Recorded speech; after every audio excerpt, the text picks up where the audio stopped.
If you got them, go away. If you don't, yo, here to stay. Slide through, let the good times stack. Marco in the front, Johnny got your back. When the morning tries to creep in slow, we still up, still laughing, still don't go. Hey. 420, baby, 420, baby, 420, baby, 420, baby, 420, baby. Marco and Johnny, they don't play, baby. All night long, all night long. We gon' party till the whole world's gone. 420, baby, 420, baby. If you got it, bring it by, don't save it. Marco and Johnny, no joke. We came to ride, we came to smoke. 420, baby. 420, baby. 420, baby. 420, baby.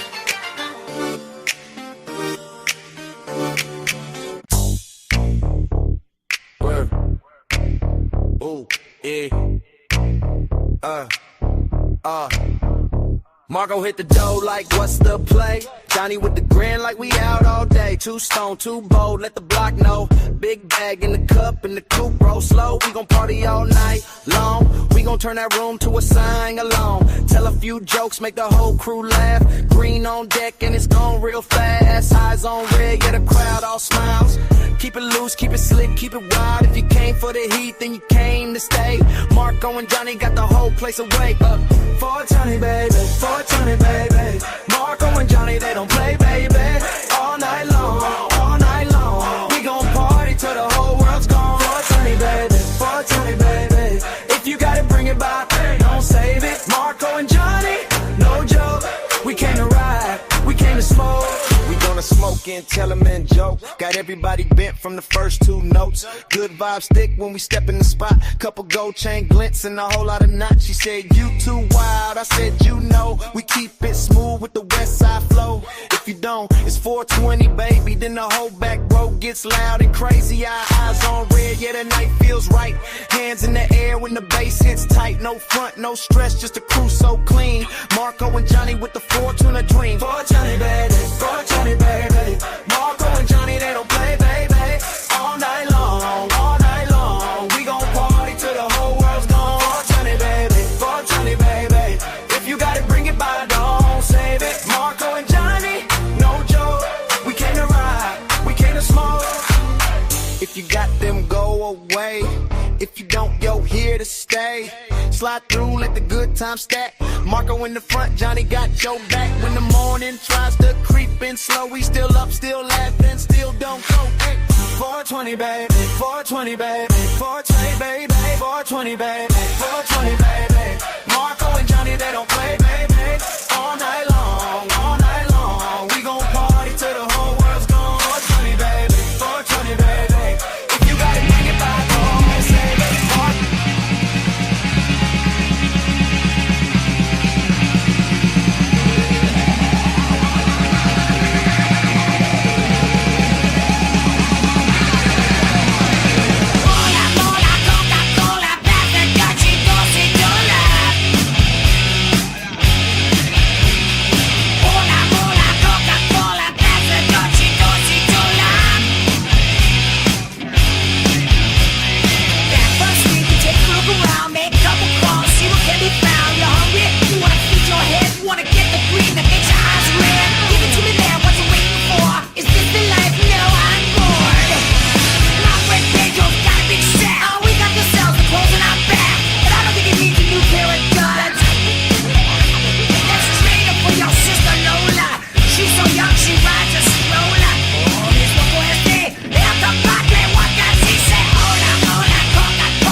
420, honey. You got the chips, we got the chicks. White knuckles on the speaker mix. We got the green in the paper bag, making your whole bad day on tag. Go on, lean in close when the whole room starts to glow. Couch, lock or fly, you know why. Marco and Johnny 420, it's a party. Party 420, let's go. It's toe, let's smoke. Let's smoke. Marco and Johnny 420, we get wild, we get loud. 420, that's no joke. We don't stop, we roll.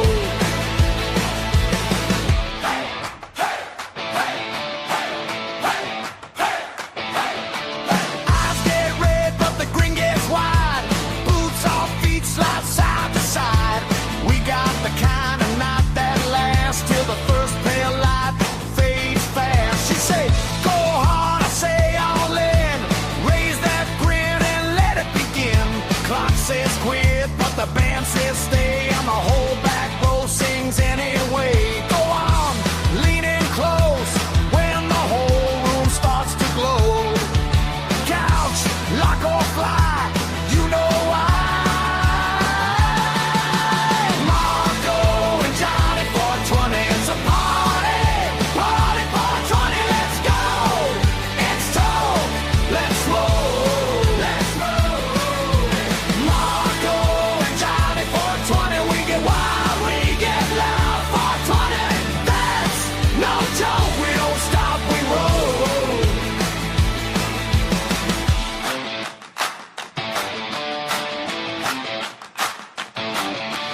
Hands up, arms around, one more shout, one more round. If the floor starts swaying, hold on tight. We're laughing through the whole damn night.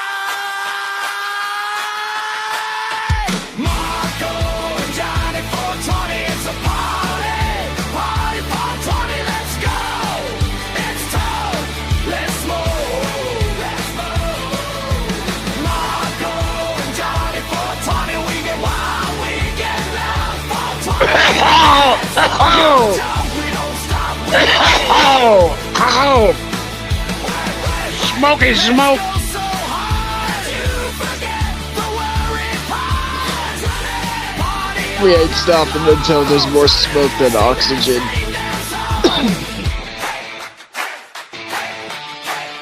Smoke weed every day. Smoke weed every day. All right, we're live. It's Too Stoned. It is the 420 party extravaganza. So extravagant that it cannot be handled by the normal human. So you're extraordinarily high. We're extraordinarily high. This is Too Stoned from Las Vegas, Nevada, Las Vegas, whatever, and the Pacific Northwest. This is Too Stoned. I am Johnny. And I am Marco, and happy 420 to everybody. And what a wonderful holiday 420 is. A holiday for people who smoke weed all day, every day, who celebrate it by smoking weed all day. But guess what? You know, on 421, we all get up and go to work without a hangover. Exactly. We might be a little groggy, but that's beside the point. March 18th, you usually have to call out of work because you're so sick from the alcohol, that demon alcohol. That devil drink. So we're waiting to see. It's going to take a couple of weeks to see how many people died tonight celebrating 420. My guess Yeah. is 0. Yeah, so far I think the record is 0. St. Patrick's Day, 712 people died of alcohol asphyxiation. Asphyxiation. Or, overdose. You mean alcohol poisoning then? Alcohol poisoning is the word I'm looking for. I'm a little high. Little bit. You can't get too high. We got to get the show going here. All right. Well, I only do it once a year. Mhm. And I decided to take out, last night I hit El Horrible 4 times, the bong. Mm-hmm. So tonight, I'm going to be smoking out of Snoop Bongy Bong, my puppy bong. I will be eating the puppy bong tonight. Well, if there's ever an occasion to use it, it's now, right? Pause Reality is on 2 shroom gummies, feeling awesome at the moment. Thank God, because it's a party. Everybody should be feeling awesome. Exactly. This is the kind of time to party. feel good, to feel awesome, to relax, to chill. So I got my bong loaded up with some. What is it? What's it called? Oh, it's called green crack. Ooh, I love me some green crack. That's some good shit. 33.7% THC. Yes, I got it sir. loaded and ready to go, and I'm going to take 3 bong hits tonight. Oh my god. Okay. Audience, I apologize in advance for what's about to come because I know what's about to happen with green crack. Johnny does. I don't think Johnny does. So be prepared. Well, I'll let you know a little secret. I did a little bit last night. And how'd that go? I don't know. I spent 40 minutes telling a trans woman how to dress. So, it's going pretty good. All right. Yeah, so it's going to go great. It's going to go extravagant. It is the extravaganza. All right. So here we go. Bong hit number 1. Cheers.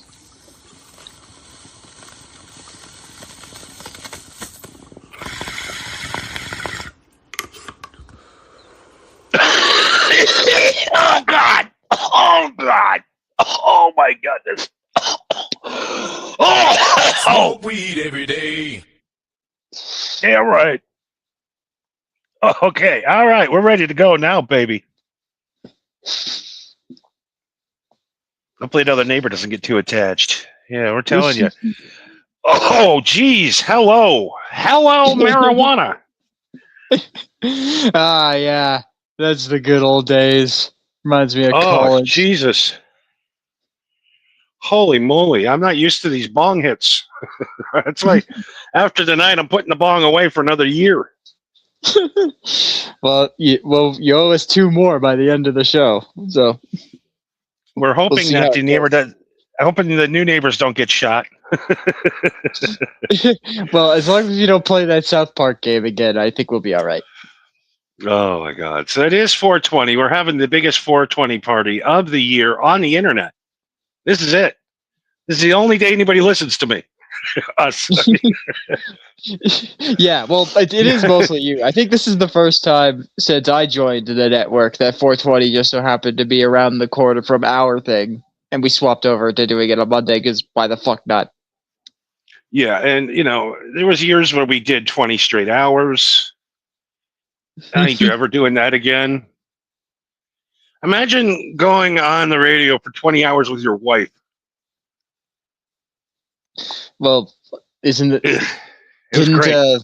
Didn't Andrew Dice Clay do that with his wife and his ex-wife? Yes. Oh my God. So we're celebrating here because somebody lives somebody's in Washington State, which is completely illegal, and somebody's in Nevada where it's completely legal. Mm-hmm. And we were both able to go today to the dispensary, get great deals. Oh yeah, dude, I've been saving up my points just for this. I do too. I save up all my money, all my points, and I stock up. I have literally quarter pound of flour right now. I got $200 worth of pre-rolls, which is normally like $600 worth of pre-rolls. Yeah. And the thing that's even better is the sales that come around maybe 2-3 days after 420 of the shit that they thought that they were going to sell more of. Then they sell that shit like it's going out of style. Yeah, I love the marijuana markdowns. Mm-hmm. Oh yeah, that's always the good time. Like there was one time at a dispensary I go to, I was looking up their prices online, and they were selling a 3-pack of carts a gram a piece, 3 1-gram carts, and the price was 44% off. I was like, wait, hold on. You're telling me that you're selling these on sale, and you're basically giving me one of them for free? Yeah. Yeah, you're good. Okay. You're good till June. Yeah, exactly. Like, how am I going to say no to that? Even with the tax, that's a great fucking deal. Oh god, I hate the pens because when you first get the pen, it's full, right? You're like, oh fuck, this is gonna last a month. Mm-hmm. Yeah, it's a very slippery slope. And then like after just hanging out for like 2 nights, it's 3/4 gone. Oh, my pen lasts longer than 2 nights, but you have way higher of a tolerance than me, I will admit.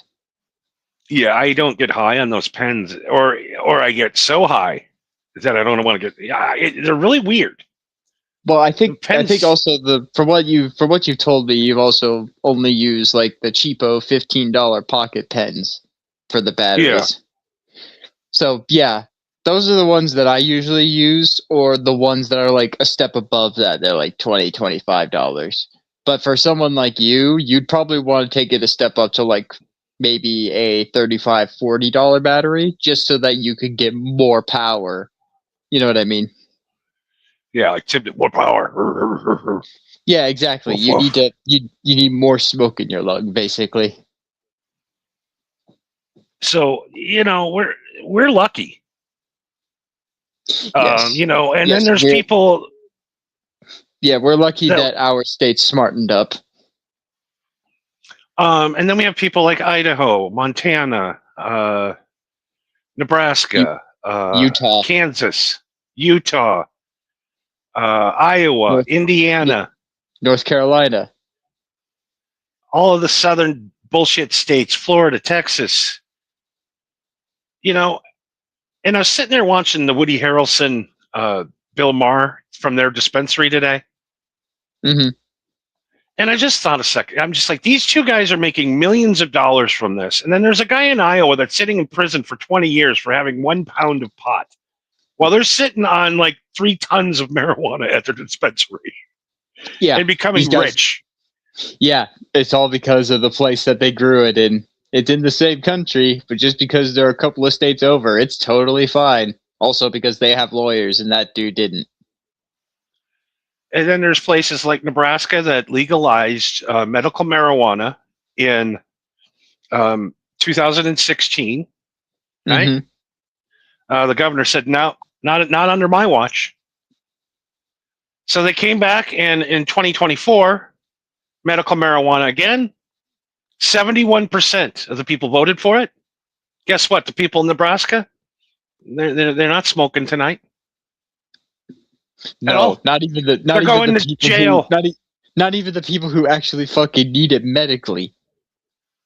So what we're doing right now, people in Nebraska and Iowa and Kansas, the police can storm into their houses and arrest them. Still in 2026. Yeah, because they could just throw the cuffs on you and lock you up like you're a drug dealer, or B, like they just caught you with like heroin or crack or some shit. Like, do you have any idea how many times I've heard stories of like cops going down to arrest somebody and they were just like, we found a bunch of marijuana plants growing on your property, and they were just like, I didn't know that was fucking marijuana. That's been growing there for like 2 years. Does it look like I'm harvesting it? Yeah, does it look like I'm harvesting it? It's just growing like crazy. I didn't know it was marijuana. That happened in Texas in like the original Texas Chainsaw Massacre, the house where that whole thing took place. Well, it's because they were smoking weed. No, crazy. No, the family that owned that house, they actually found out that in the backyard, the plants, like the very tall plants in the background, those were straight up marijuana plants, and they just thought that they were like really tall weeds and never bothered to go near it, never bothered to chop it. And it wasn't until the film crew showed up and looked at it and they were just like, what is that? You know? Oh, grass. Yeah, it's grass. Yeah, damn right, it's grass. What's it doing here? What the hell was that? Okay. We got a ghost in the machine. What? What happened? I don't know. Somebody just screamed. I didn't hear it. Maybe that's the schizophrenia kicking in. Maybe that green crack isn't doing you any good. I didn't smoke until now before the show because I wanted to come in. I wanted to get high, not be too high and dead. Because I hate waking up in the morning and getting super high, and then trying to stay high the rest of the day. You end up smoking like 8 pounds of weed, and you're never high the rest of the day until you go to sleep. Yeah, people always talk about wake and bake like it's the greatest thing in the world. Like, no, dude, wake and bake is the worst. So you burn so much weed throughout the day when you wake and bake. Everybody brings up the study of 420, right? The story of 420, this bullshit story of the high school kids in San Bernardino making up 420. Do you know what 420 actually stands for? Please explain. It basically, from what you just talked about, the best time to get high is 420 in the afternoon because you're about ready to get off work and you're about ready to hit your leisure time.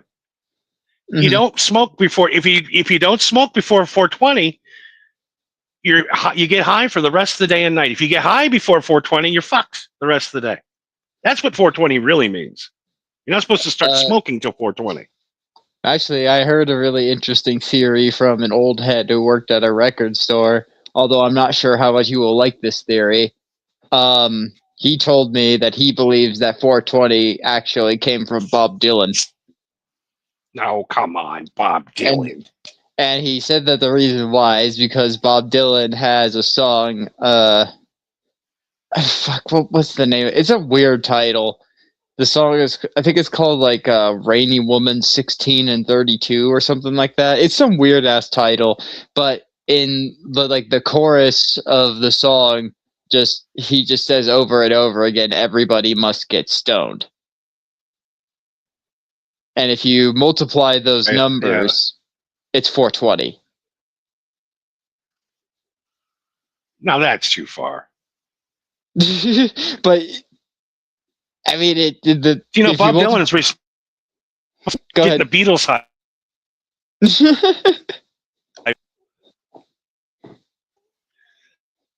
Look, I'm not saying I agree with that theory. I'm just saying it was one that I heard. I was like, "Oh, that's interesting."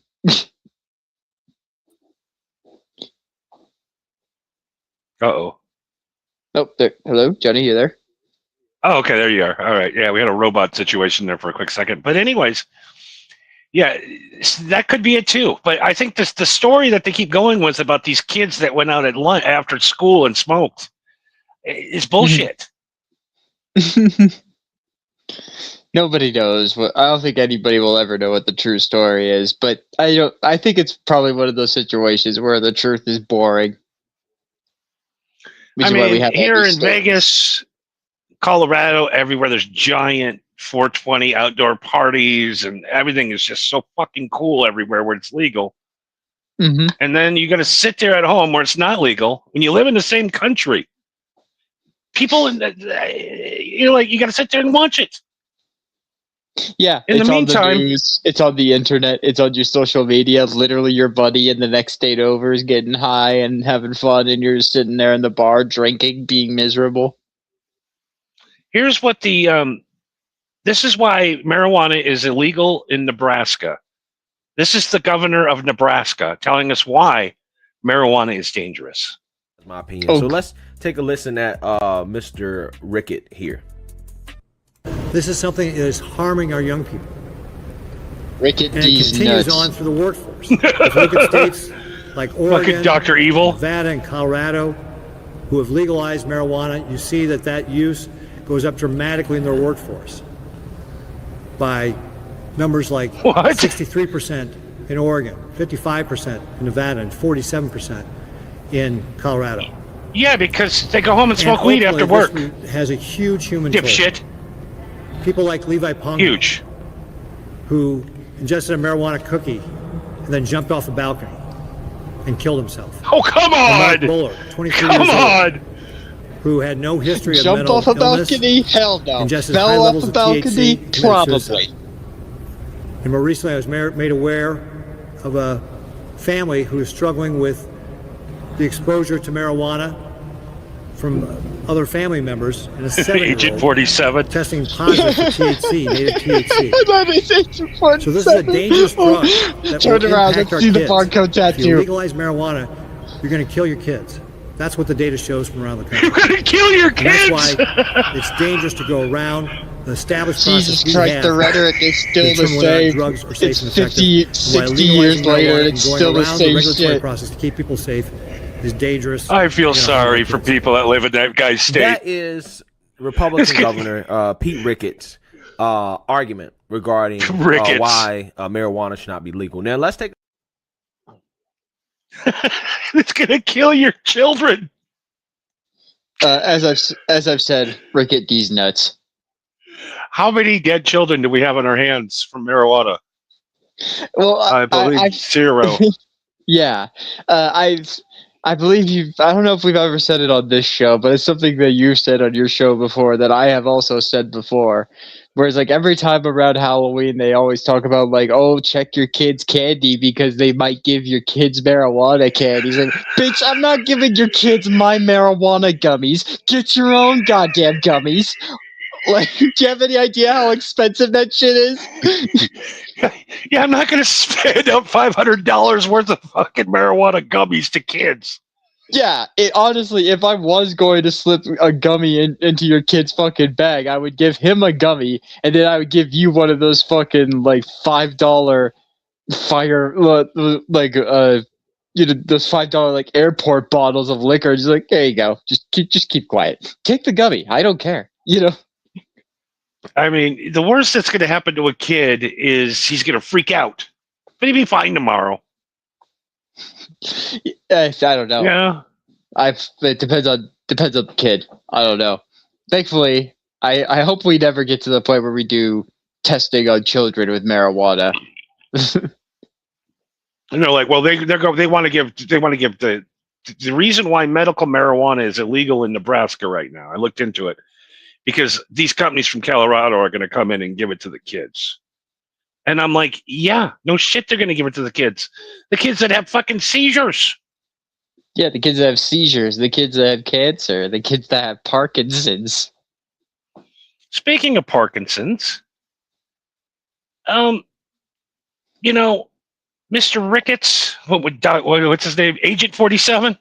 yeah, Pete Ricketts, aka Agent 47. God, that guy, how, I don't even know who that guy is, but Jesus Christ, what a fucking, what a maroon. You know, just because of that, we might have to play Hitman just so that you know what we're talking about when we say Agent 47.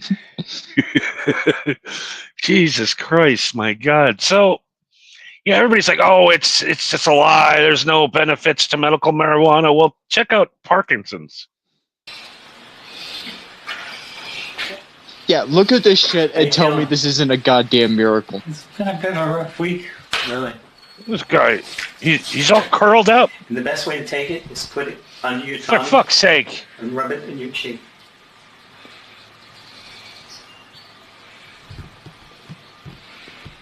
Don't do too much. You're going to be asleep all afternoon. You know what you should do? Don't try to communicate. Just relax. See what happens. Not even He's 5 fine. minutes Calm later. down. He's totally fine. So quickly. Isn't that amazing? He used just a single drop, and his hands afterwards were rock steady, and the dyskinesia left. Jesus, I mean, that's amazing. It works most of the time. Jesus Christ, I mean, you know, That's one of I don't know what else to say. That's legitimately one of the most amazing things I've ever seen.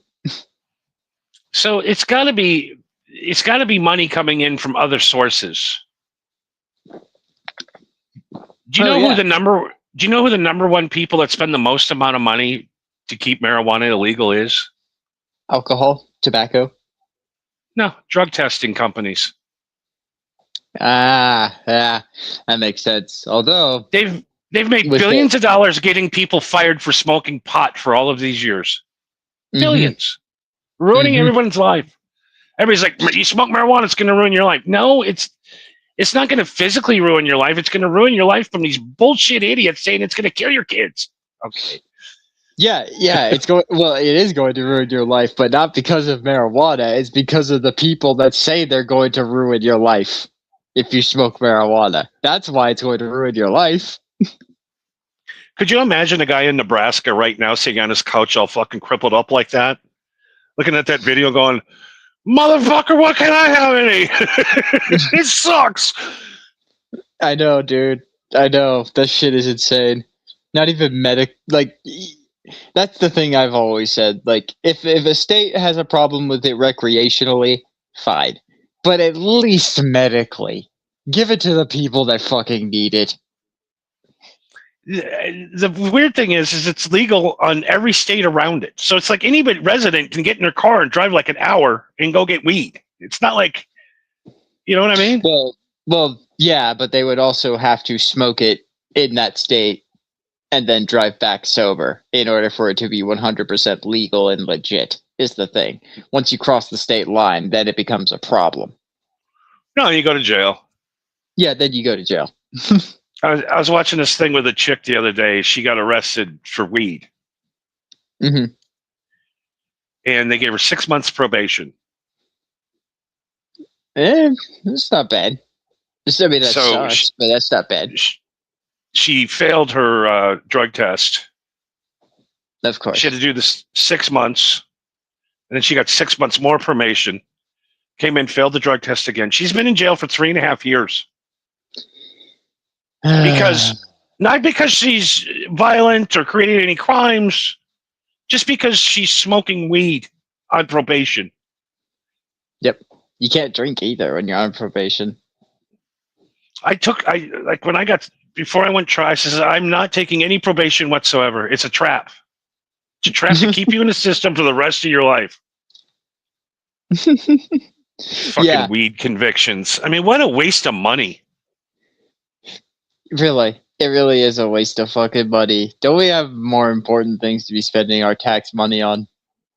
Then you look at the state and they're like $90 billion in debt. I'm like, boy, I wonder what could fix that. Yeah. I don't know. Yeah. Maybe not spending billions of dollars putting people in jail for pot. I don't know. Yeah. And also, how much money, like, has this happened to you in your area? But it wasn't until like fairly recently where you could pay with card at a dispensary. It was cash only. That shit blew my mind for the longest time. I was like, how is that legal? That it's cash only, you know? Yeah, the government controls us in weird ways because they would not let banks process cards. Mm-hmm. And until it got rescheduled, Trump has done a lot for us. Thank God we got Trump. He just legalized psychedelics. Did he? At least research finally this week. Okay, well, again, it's a small step, but it's a step in the right direction. Guess who got it done? Guess what guy? I'll load it up here real quick. Joe Rogan called Trump up and he goes, let's knock this bullshit off with the psychedelics. We got,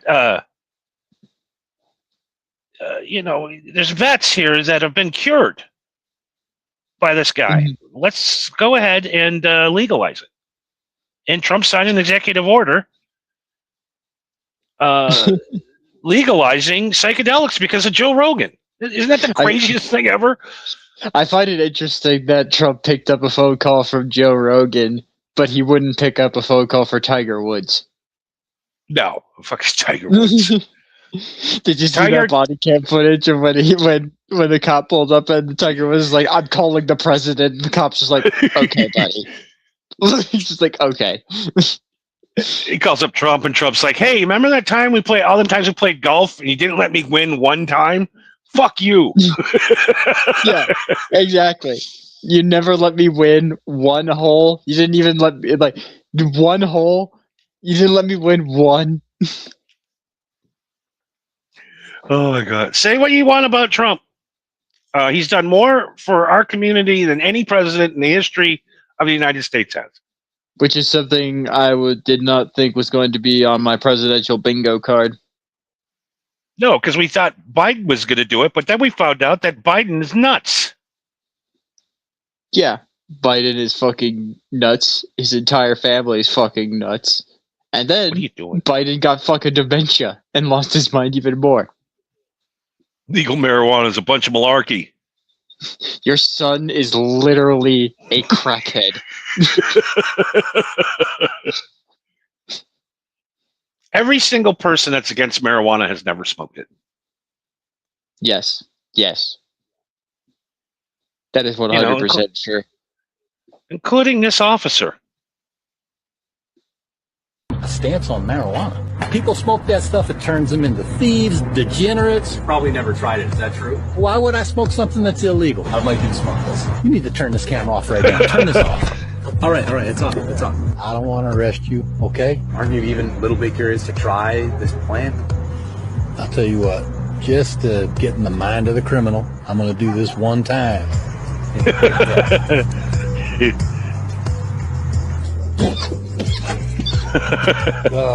feel any different? Yes. I don't feel nothing different. I can't believe it. I've been high for 10 minutes and I've got no desire to burn down a school. Do you know how many high school students I have tackled and sat on? Woo. Hey, where would a man buy a hammock at this hour? You want a hammock? I'll get you a hammock. Well, that's 2 hammocks. Holy shit. I got this overwhelming urge to go to a choir. It's the greatest clip ever. For a while I thought that like this could easily be a bit, but then he's just like, do you guys know where a guy can get a hammock at this hour? I was like, oh no, he's high. That's there's a hot nothing. spot. There's nothing better. I have a hammock in my backyard. On a steel frame.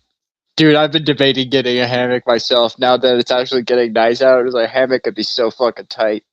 Oh, dude, it's like fucking just floating through air. It's the best. You know that there's like some like actual camping hammocks that you can get that you basically are sleeping in a bug net that's comfy that you can like zip up and shit that protects you from the elements. You're basically sleeping in a floating sleeping bag. It's awesome. Yeah, I love floating, man. It's the best. It's the most comfortable, relaxing thing ever. And then all of a sudden, you know, fucking it every once in a while they'll eat you alive. Yeah, I have seen that happen though, where some people are in those like hammock sleeping bag things, and then a black bear comes along and they just start sniffing it like, what the hell is this? You know? Yeah, here's Trump this week legalizing psychedelics. Make sure you tell Amber Capone, the CEO of Veterans Exploring Treatment Solutions, that she saved my life because I was going to kill myself next week. This is my last chance. I had a 28-year veteran tell me that. Wow. This works. Okay, good. Mr. President, yes. Please ask Marcus to speak about his experience. Thank you, Secretary. Yeah, Mr. President, what Rob O'Neill's talking about. You know, at least he listens. CEO of our charity. I will never get over RFK's voice. We had prayed for this day to come 10 years ago when we started the Poor charity. man. We've been sending veterans outside the country, Joe, that you've been talking about for years, several thousand now, and we said the mission will end once this day happens, so we believe this is a huge step in maybe that the mission goes away and now we have affordable access right here in the U.S. I never knew Joe Rogan was that small. You're getting it done. Holy shit. Why? Looks like a little kid. The president's looking at it, right? Why didn't they get it done? I think we needed you. That's my job. I can answer that question, sir. Go ahead, please. There's a small group of us At least you got a in the seat that House fits.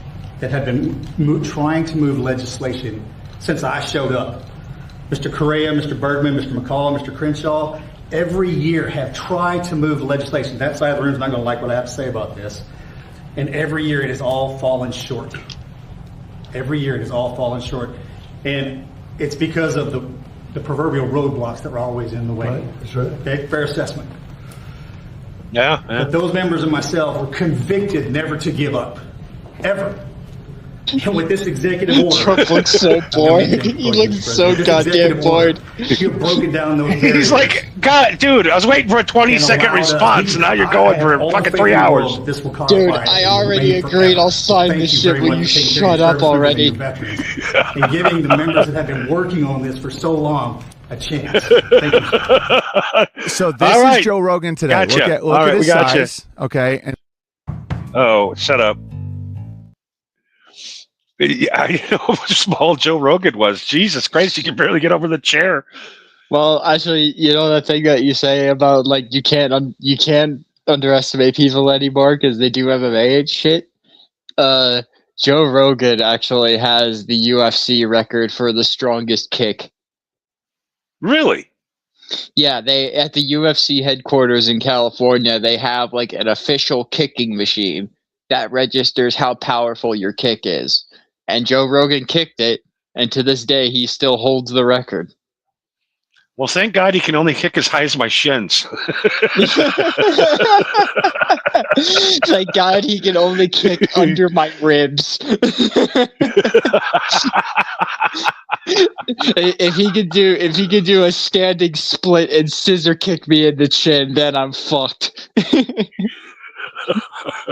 Fucking Jesus Christ. Fucking old Joe Rogan. So that's good. I'm glad that we'll get their PTSD cured. I'm in for that 100%. Like Absolutely. that guy. He was like, yeah, I was about ready to kill myself. I tried one more thing. Still here. Yeah. Okay, drama queen. Well, I mean, that guy, yeah, that was a little blunt, but I would have rather to have had that over that other dude who just kept on fucking talking the whole time. It's like, that dude was just straight up like, yeah, I was going to kill myself, and then I tried it, and it worked. Sign it. And Trump was like, all right, fair. And then the dude just kept talking. You know, you're like, I don't think the war has gotten you, little buddy. I just think you just can't get laid because you're a miniature ginger. Well, if I was a miniature ginger, I'd want to jump off a bridge too. No, I was going to go the other way where I say, isn't that an excuse to get psychedelics for trauma? I got some severe trauma. Yes, severe trauma. I was born like this. I'll tell any vet. I'll put up my 6 months with my second wife compared to 6 months of pure combat, and you'll take combat over that every time. Yes, but that's assuming that you'll live. Oh God, yeah, exactly. I think I had a better chance of living in Iraq than I did at my home back then. You're still alive. Barely. Barely. You really think cut me. You really? Oh, she cut you. Okay, you really don't think that an insurgent with a fully automatic weapon wouldn't be worse? Yeah, but you could shoot them. Okay, that's fair. I'll give you that. You can't murder your wife to stop her. Yeah, okay. That's fair. That's a fair argument. And they're like, all right, front of the line, Johnny. We got you. We'll put you above the war vets just because you had such a tougher time with your wife. Here's your Purple Heart. It was just made out of cardboard. They just pin it to your chest. It's like, there you go, buddy. God, I can't even watch Sam Kinison videos because it gives me PTSD. You fucking bitch, you whore. You slept with my... The best was I used to go do those live shows, and he would have a phone there. Yeah, and it was been fucked over. And then one guy goes, I have. He goes, let's call her. What did she do? He goes, yeah, she fucked my brother on the kitchen table. On the kitchen table? Where you break bread? Yeah, that bit. Yeah, If you know Sam Kinison, then you have seen that fucking bit. That's like one of his most famous scenes. Yeah. Oh God, I really miss. Yeah. Oh, go ahead. Me Sorry. too. No. I miss him too. I really wonder what he would be like now. Although, if he somehow survived the car crash, something else probably would have killed him. Yeah, he would have been doing bumps at 55 and Yeah. fucking bent over and been done. He would have died. Just it would have been delaying the inevitable, I think. I mean, at the end, he was married to two sisters. What? He was banging two whores at the same time, Melania and another one. And he married them both? Yeah, one of them was in the Trans Am with them while they were going back to LA when he died. Damn. So I guess that means he loved her more because he took her with him. Exactly. So now no, they know. she's still alive. No, she's still alive. She made it. Oh, she lived. Yeah, she lived. She's Damn. still around.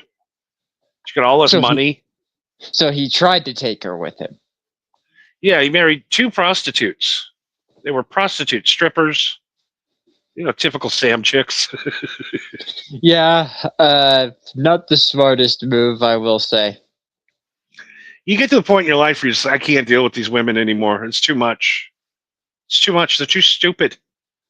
I don't even know how they've made it this far. But yeah, you're talking about prostitutes and strippers. You know, every stripper I've ever talked to is like every DoorDash and Uber driver I've ever talked to. They're embarrassed in what they do with their lives, but they have to brag about how much money they make, but they're always broke. Yep. Ever talk to a guy, you're like, oh, what are you doing? Uber. Well, I'm making thousands. I'm killing it. I mean, no, you're not. Actually, you know, no, you go and I've actually never used Uber or a taxi in my life. Well, I've lived in those. I'm out of jail. Yeah. Well, you had an excuse at one point. You know, one thing I will not do is drink and drive. That is one fair. thing That is responsible. I will not do, and it's not because I really care about myself going to jail or whatever. I just don't want to kill somebody. I don't want to be blackout drunk and wake up the next day and somebody go, "Oh, Johnny, you just killed a family of 5." Right. Oh, yeah. No. I couldn't live with myself anywhere. In jail, out of jail. Right. Exactly. Yeah. You would be racked with guilt. Pause Reality says, I need something to help with my PTSD because I can't stop remembering my dreams each night without them ending in some fucking warped, messed up to the point it traumatized me awake. Yeah, Jesus Christ, dude, that sucks. Yeah, which is why I thank God that Trump signed that, and also that other people got to him, because I will say that the subject of psychedelics is something that I am somewhat ignorant of. I have never done psychedelics in my life, but I do like to think that I can look at things objectively, and from studies that I have seen of people who have done psychedelics, it usually, at least with mushrooms, I will say, mushrooms specifically, they either have one of two things, which is they either had a great experience and they had no problems with doing it again, or they had a terrible experience and they would rather not do it again. But the ones that said that they would rather not do it again, they asked if they regretted the experience, and they all said no. No. Let me see. Let me run down the psychedelic. Which is very interesting to me. Let me run down my psychedelic history. I've done LSD, liquid and vapor. Okay. Mushrooms, of course. I've done peyote. Ooh. I've done mescaline. I've done DMT. Oh, okay. And what was the other one? There's one thing you and Joe Rogan can bond over is DMT. And all of the other psychedelics were good except for the time I did liquid acid. And that, my friends, was the last time I ever did acid. Yeah. Honestly, the only time I will ever do psychedelics is mushrooms because at least it's like weed and it's natural. It's a fungus. It grows from the ground. LSD is purely synthetic. In 99 out of 100 times, the first time you take mushrooms, you're going to throw up. Yeah, because you're eating a mushroom. You're putting that on it, but they've gotten better now since they've hidden them in chocolates and shit. So it's not as bad as it used to be. When we used to just take a mushroom and stick it in your mouth back in the day, not good. Yeah, well, I live in Washington State. It's the mushroom mecca of North America, dude. My dreams got to get realistic. It feels like well, you know what you need to do, my friend, is take a fucking heavy edible before you go to bed at night. I haven't I haven't had a dream 20 years. Yes, that is one thing that I used to participate in Sober October just for shits and giggles, and that is one thing that I noticed is that within like a week of me being sober, I started dreaming again, and my dreams started being like very vivid and crazy, where they made no goddamn sense. You know. That's one of the benefits of smoking weed. No more dreams. You say that like it's a good thing. I think it's a great thing. You know, I don't hate nightmares. You know, nightmares and dreams are two different things. I mean, I've seen things. You know. Sure. I've seen things like things that most normal people haven't seen, and it's disturbing. But I'm going to tell you what. I take that back. I did have a nightmare last night because I cannot get this out of my head. Maybe you can answer some questions on this for me. And maybe Pause can answer some questions. I'm not a psychologist, but go ahead. I'll get into that in a minute. But out of all the psychedelics I did, I did ketamine too. And I also got drugged with heavy amounts of ketamine and almost died about a month and a half ago. But yeah. The only thing that changed my perspective in life, you can tell when you're just listening to this show, when I hit my first DMT pen.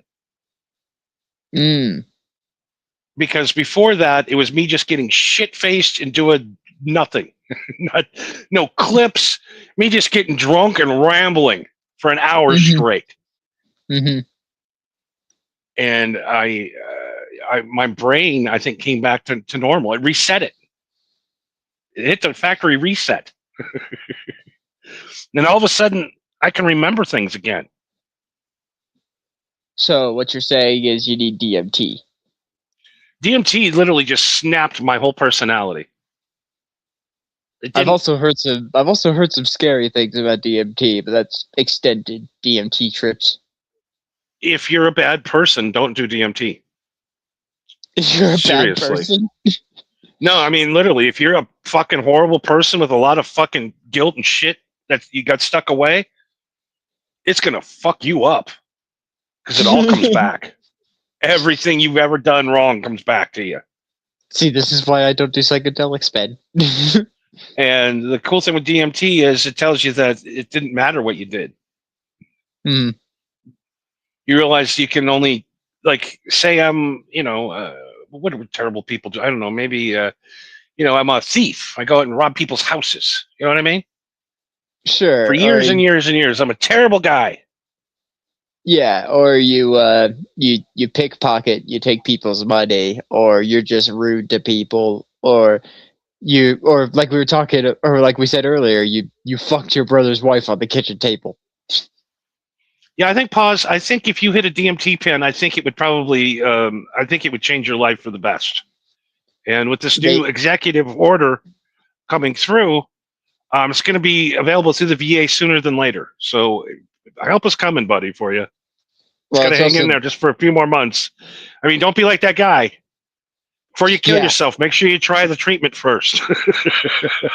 Yeah, but this is also the VA we're talking about, so I'm not holding my breath. I've heard more bad things about the VA than good, but we'll see. The VA is supposed to be starting to give out CBD here by October, so we'll see if that happens.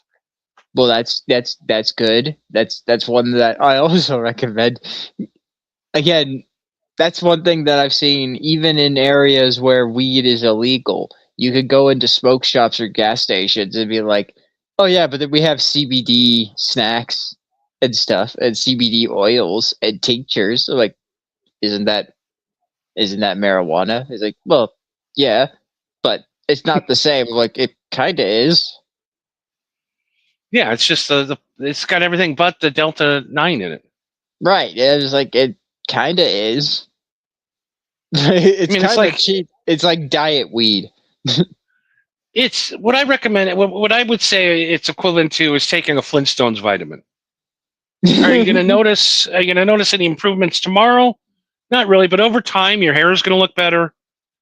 Your joints are going to be less irritated and inflated, and you are going to feel better in about 6 months of being on a CBD regimen. Doesn't happen the first time you drop it, though. You got to let it get into your body and clean the toxins out of you.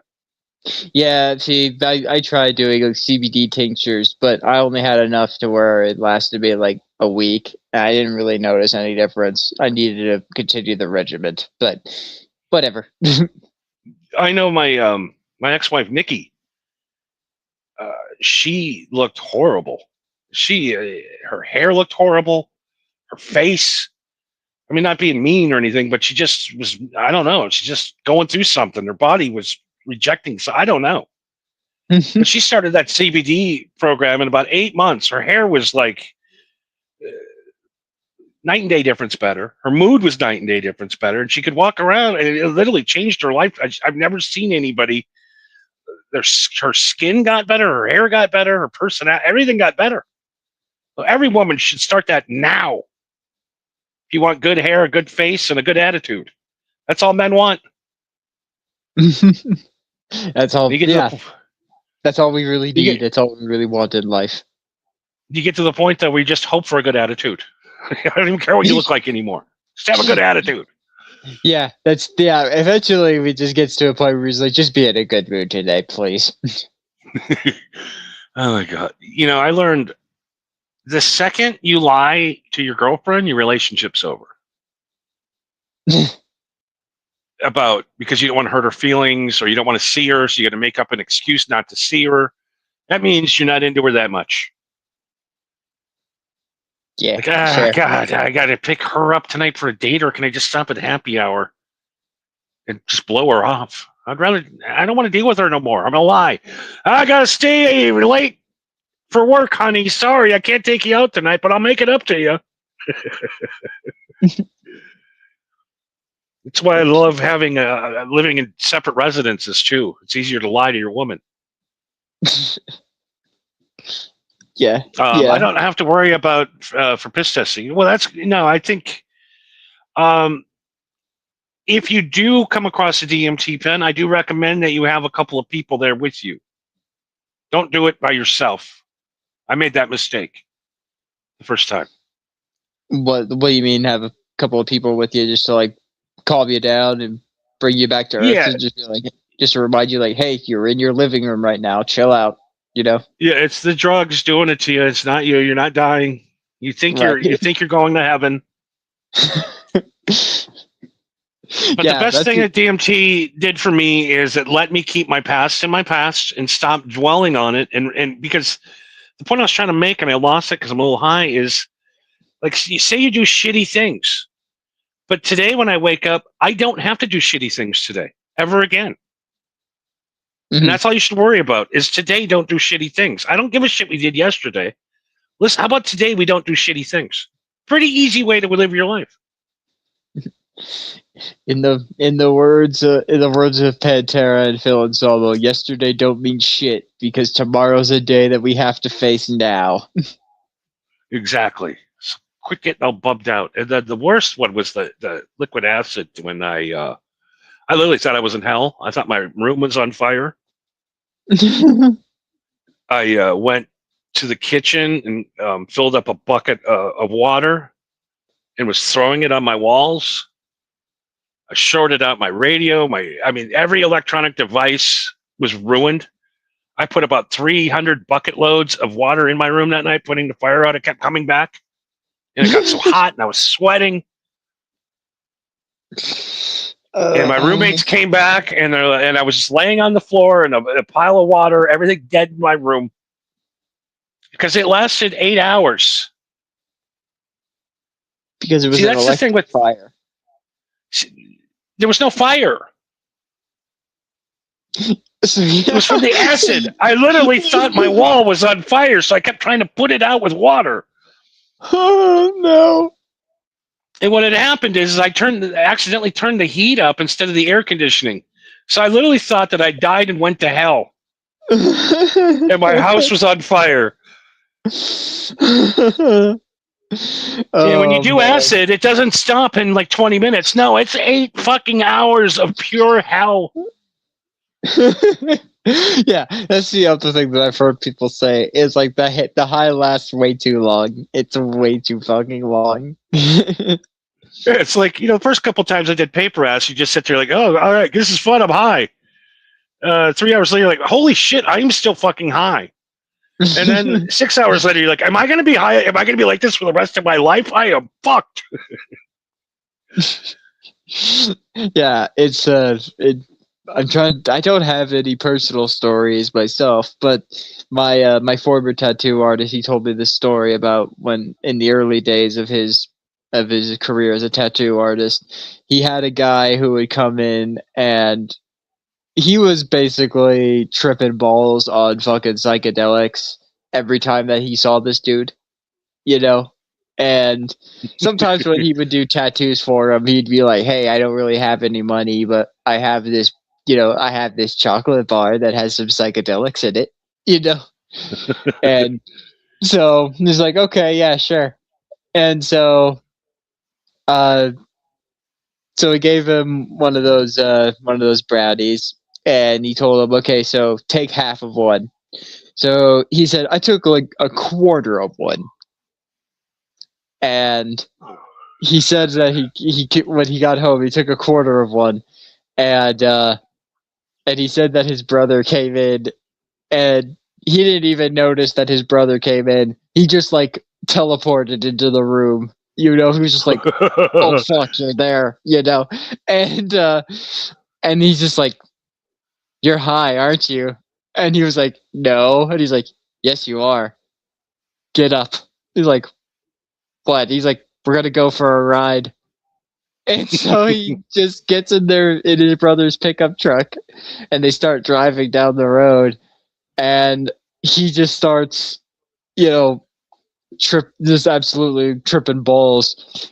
And he said that what he saw was the windshield of the pickup truck just turned into like a painting or like a mural or something, and there was this woman in the painting that was like the most beautiful woman that he had ever seen. And then suddenly the woman like came out of the painting and looked him like face to face. And what was it that he said? She like looked him dead in the eyes and said that I could show you the truth. I could show you God. I could show you reality. All you have to do is touch me. and meanwhile, he said, according to my brother, or his brother, I should say, he said, according to his brother, none of that was happening. He didn't comment on it at all. He thought he did, but apparently when that shit was going on, his brother looked over, and he pretty much like that Parkinson's guy, just curled up into a ball, just he was just fucking gone. Oh, it's tough. Yeah.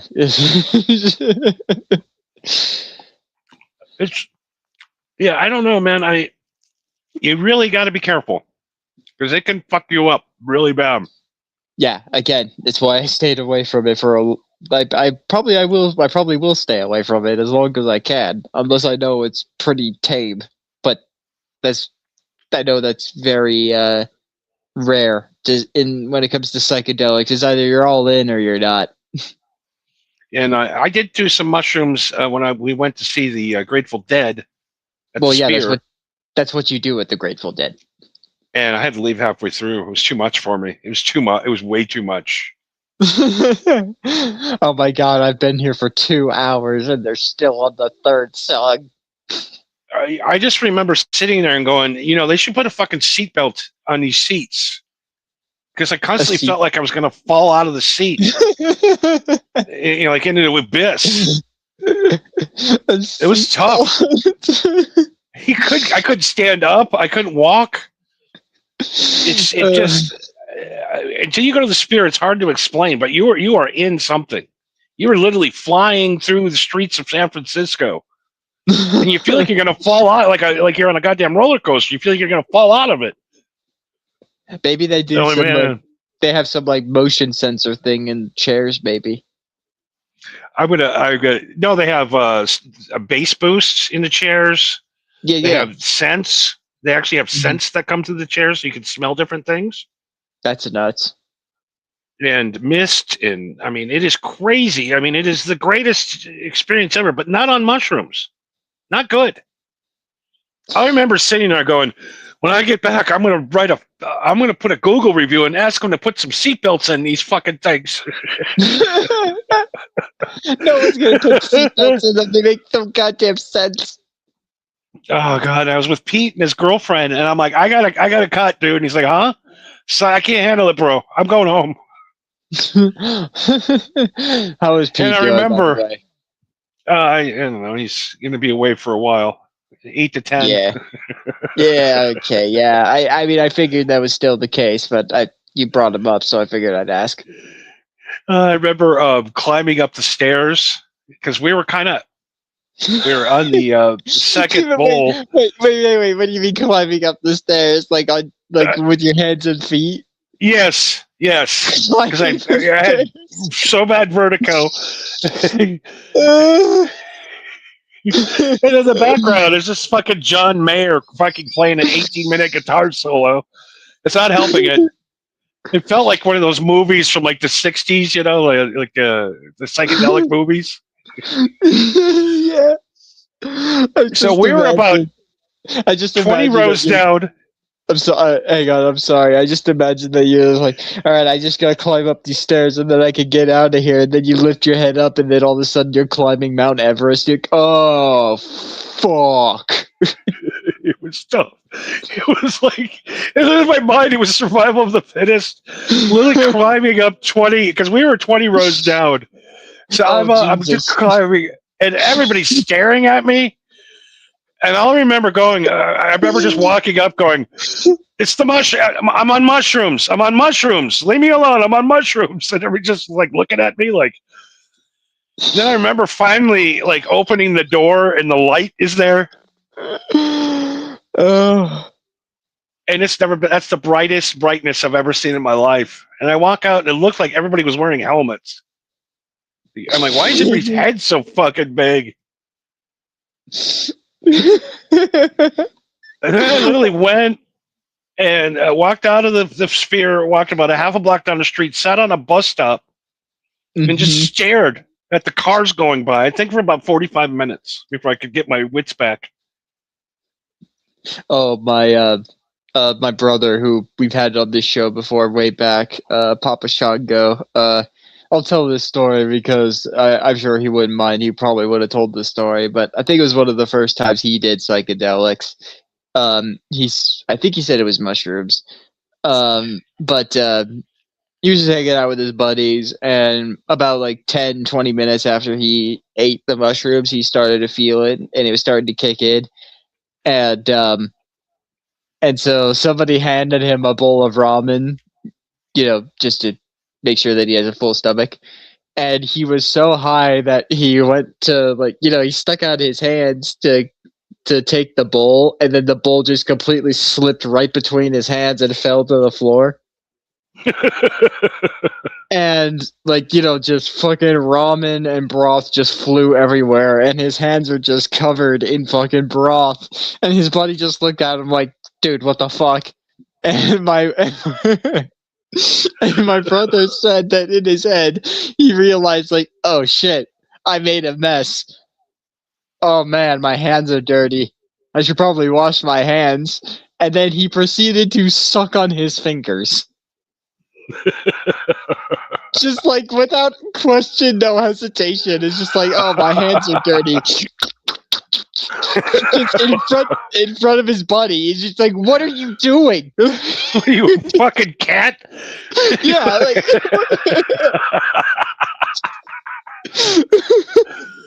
licking your paws? Yeah, look at your hands. Like, yeah. Oh my god, that's so funny. Oh my god. The fucking ramen. Ramen Yeah, I remember is the bachelor's choice. Yeah, I remember tripping once and I got some one of them bowls at Chipotle, and the looked like there was animals coming out of the rice. So I'm like, I ain't eating no more rice ever again. Well, tiny animals. Yeah, the rice was moving. That is terrifying, actually. Too much for Rick and Morty. Yeah, let's see you write that shit. Oh my god. Yeah, I mean, and if you just get high, none of that's going to happen to you. You know what happens when you get stoned? You have a good time and you go to sleep. Yeah, that's all you do. Yeah, exactly. You get high, and then eventually you get too high, and then you crash. Then you wake up and you do it again. And then guess what? Nothing happens. And a big shout out to RFK too, because he knows that psychedelics are better than taking Lipitors or whatever Lexapros. I mean, Lipitors for fat people.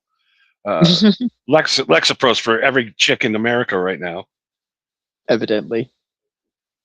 Do you know 37% of women are on psychedelic meds right now? 37%. You mean psychedelic meds or psychological meds? Yeah, for like antidepressants or bipolar or right, Xanaxes or all that shit. Yeah, over 1/3 of women are on psychotic meds or antipsychotics. And the weird thing is only 12% of men are on them. Yeah, although those are the cases that we know of. You know what I mean? Yeah. There's definitely cases of people that are undiagnosed. So I'm sure that there's a lot of men out there that are just floating through life, either not knowing that they're mentally ill, or they do and they don't care, or they just don't have the facilities or the money. You know what I mean? Or maybe it finally answers the question. Who drives who crazy? Apparently the men drive the women crazy. We're fine. We have logic and explanation in our brains. You don't. They, all them medicines are trying to do is turn their brain into a male brain. Is that what it is? Have reasoning, logic. Because technically psychedelics cause hallucinations, Paz says. They're not actually reality. This confusing themselves and looking their pretty. Oh my God. Prefer in makeup. Okay. Yep. I can't read. I'm not high. Congratulations. We still got a ways to go. We got to still go. Okay, there, it's up on the big screen. Because technically psychedelics cause hallucinations that are not actually, thus then confusing themselves looking prettier in makeup. Oh, got it. Okay. Well, not just the makeup, but all the fucking filters. You know what else you can do to improve your mental health? Take all your mirrors down. Don't look at yourself for a month. Well, then you would have to put curtains over your windows too. I mean, window things, but cover all your mirrors up for 1 month, and your life will get better. Matter of fact, put curtains over your TVs. Yeah. By the way, just just put those blindfold things you put on when you sleep. Just walk around with those on. Yeah, get real good at walking with a stick. The sleep mask. Just watch a sleep. Yeah. Watch a movie, but without watching the movie. See if the movie's actually good. Oh my god, I love guys that try to give everybody advice, and then you find out that they're crazy in real life and have had more problems than anybody. There's a podcast that I saw. I forgot what it was, but they had this dude on who said that he's like, "So what do you do for work?" And he's like, I'm a life advisor." And they're like, "What is that?" And he's like, "Oh, so rich people call me when they have X amount of money and they don't know what to do with it, and so I just come up with an idea for them." And they're just like, "So you get a cut of that money?" He's like, "Yeah, I get a cut of that money, but I tell them what to do with the rest of it." And he's like, and they're just flat out like, "So you're scamming rich people?" He's like, "Oh yeah, totally." Yeah. And they're like, "What?" He's like, "Well, what's one that you could say?" He's like, "Oh yeah, I had this guy one time." Or he asked me, he's like, "Yeah, I got $200,000 that I got a bird. What am I going to do with it?" And I asked him what are some assets that he had, and it turns out that he owned an ice hockey rink. I was like, "Oh, well, put the fucking money in the ice." He's like, "What?" He's like, "Yeah, put the money in the ice, and then when it melts, you can turn it into an event." That's cool, actually. Yeah, he turned it into a charity event, but throughout the rest of for the rest of the season, there's $200,000 in the ice. But then when the hockey season's over, then you use that money and donate it to charity. But then he gets a cut of that because he came up with the idea. I want to get into something like that. I see all these people like living well. Yeah, and I don't know how. Stupid people. Yeah, I have this feed on my Twitter now that tells you how to legally make money, but not in a good way. What? And one of the schemes is you go out and you buy 50 SIM cards. Mm-hmm. And you go ahead and then you go online and request information from all of these companies, but put the do not call thing before it, right? Okay. So you put yourself on a do not call list from this company, and then you email the company your phone number to call you. So now you got all of these Fortune 500 companies calling you on a no call list thing, and you can sue them for $50,000 each. 50 grand, goddamn. So this guy had like 200 companies on the hook for this, and every single one of them settled for like $5,000, $8,000, $9,000. Okay, hang on. Let me do some quick math here. You said 200 companies? Yep. Times like say average of 8,000. Average of 8,000. Okay, so let me get my calculator. Where the hell is my calculator? I can use my autistic math skills if you need them. What autistic math skills? Okay, there we go. Okay, so hold on. Before you give me that, I'll tell you. So 200 times is $160,000.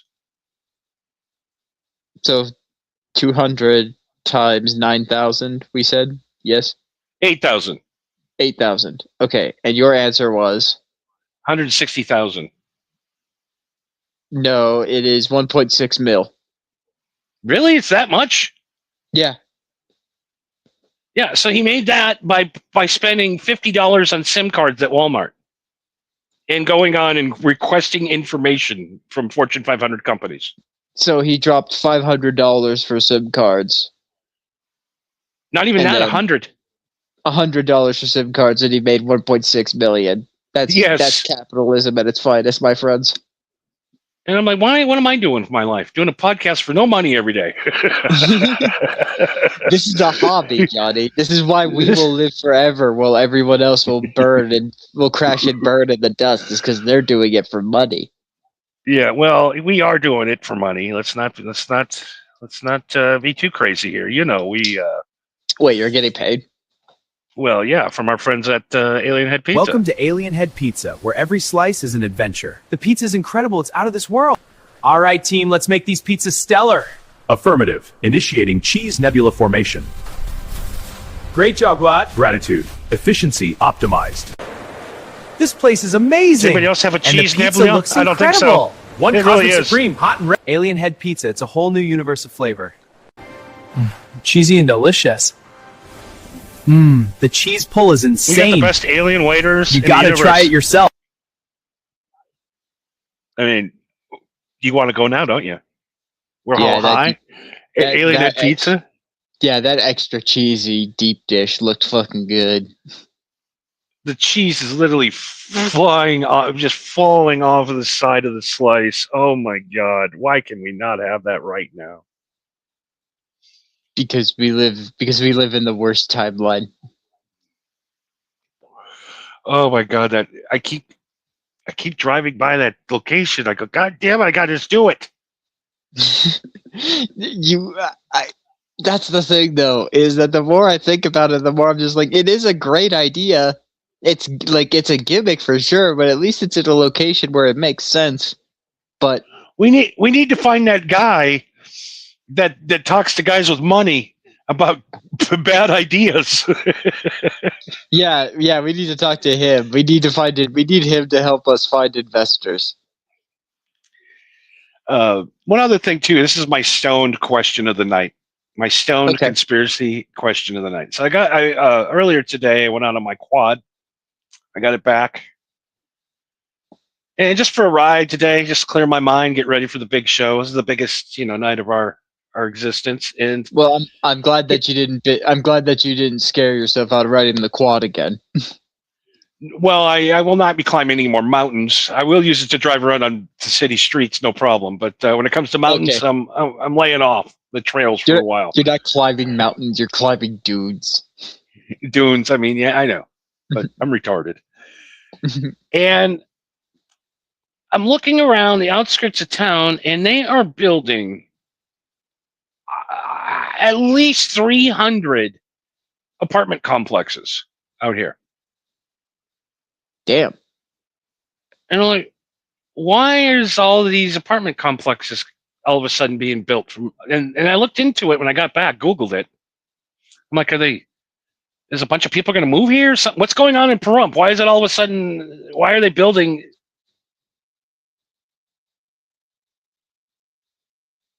All of these. I don't know where you lived. Have you seen a bunch of new high-end apartment buildings being built? Oh yeah, dude. No, I mean, not near me specifically, but literally 10, 15 minutes either direction. Yeah, for sure. Yeah, like on the outskirts of every town. Yeah. Not in the towns. Just like you said, just barely out of town. They are building thousands of these apartment buildings. The rents range from anywhere from $2,000 to $12,000 a month. Yeah, absolutely absurd. So it's not only going on here; it's going on everywhere in the country. And I'm like, why are there so many apartments being built? All of a sudden, because all of the people who lived on the West Coast are moving over because it's getting crowded. The cities fucking suck, and they needed to expand out and move further. So they need to compensate for all of the people. See, but this is the stoner revelation conspiracy of the night. Okay. I'm going to see if this works. They say if I say clip this, they'll clip it for me automatically later on. So, StreamYard, clip this. Clip it. BlackRock is going to own every single home in America by the year 2035, making people have to move to apartment complexes. They're going to take all of your homes, and you will all have to rent. That's what the future brings. That's why they're building all of these. And by the way, there's 4,237,000 apartments that have been built in the last 2 years in America. Do you know they're only 20% full? Fucking Christ. So why is there a bunch of empty apartment buildings being built everywhere? And pause, probably around you too, just outside 10, 15 minutes out of town. Thousands of apartment buildings being made. It's crazy. And they're not small. They're like, 300 person units. Yeah, it's a bunch of fucking buildings. Yeah, I'm like, what? This is the future. Like we're seeing the dystopia right before our eyes being built. Nobody says anything. No, because we get high and we make mountains out of molehills, right? Yeah, exactly. We make mountains out of dune hills. No, pause. Every time we joke about cash, we are completely joking. Well, if we wanted to make cash, we'd be making cash. We'd be nicer and cleaner on the radio. Yeah, we would put way more effort into the show if we were actually getting paid. I'm going to give a big shout out to StreamYard, by the way. Yeah. So far, it's been working pretty good. This week of broadcasting on StreamYard is a dream. It's been a dream. Yeah, it's certainly. I get done. It's certainly upgraded from the last time we used this back in the old days. I get done. There's 12 great reels. It puts it on automatically. I don't even have to. I have to have one button to throw 300 reels up. I mean, unbelievable. Big shout out to StreamYard, by the way. I mean, Rumble was giving me a nervous breakdown. Yeah, it was starting to get annoying how prevalent Johnny was having a nervous breakdown. You don't know the magic that I had to do with that thing, man.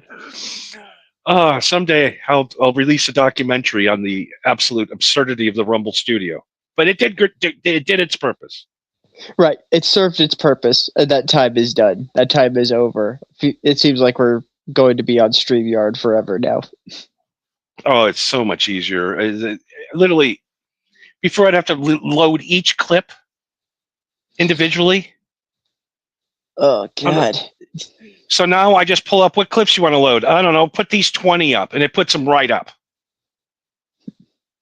How many songs you want to put up there? And we even got sound effects now. I mean, the sound effects alone is worth $20 a month. Come on. Yeah. I mean, the stock sound effects are kind of whack, but yes, I know $20 a month sucks. But what can you do? It's the time that we live in. You got to pay for everything.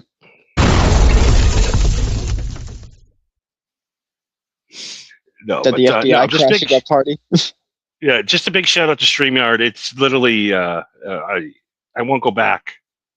Again, I've seen the future. It was like the first time I left Blog Talk Radio and did a StreamYard stream for the very first time, and I'm like, oh my God, this is the future. But anyways, all right. I digress. It's time. I got to get 2 more in, so let me take another bong hit right now real quick. Green crack. All right. Fresh Green Bowl. Cheers. Cheers, everybody.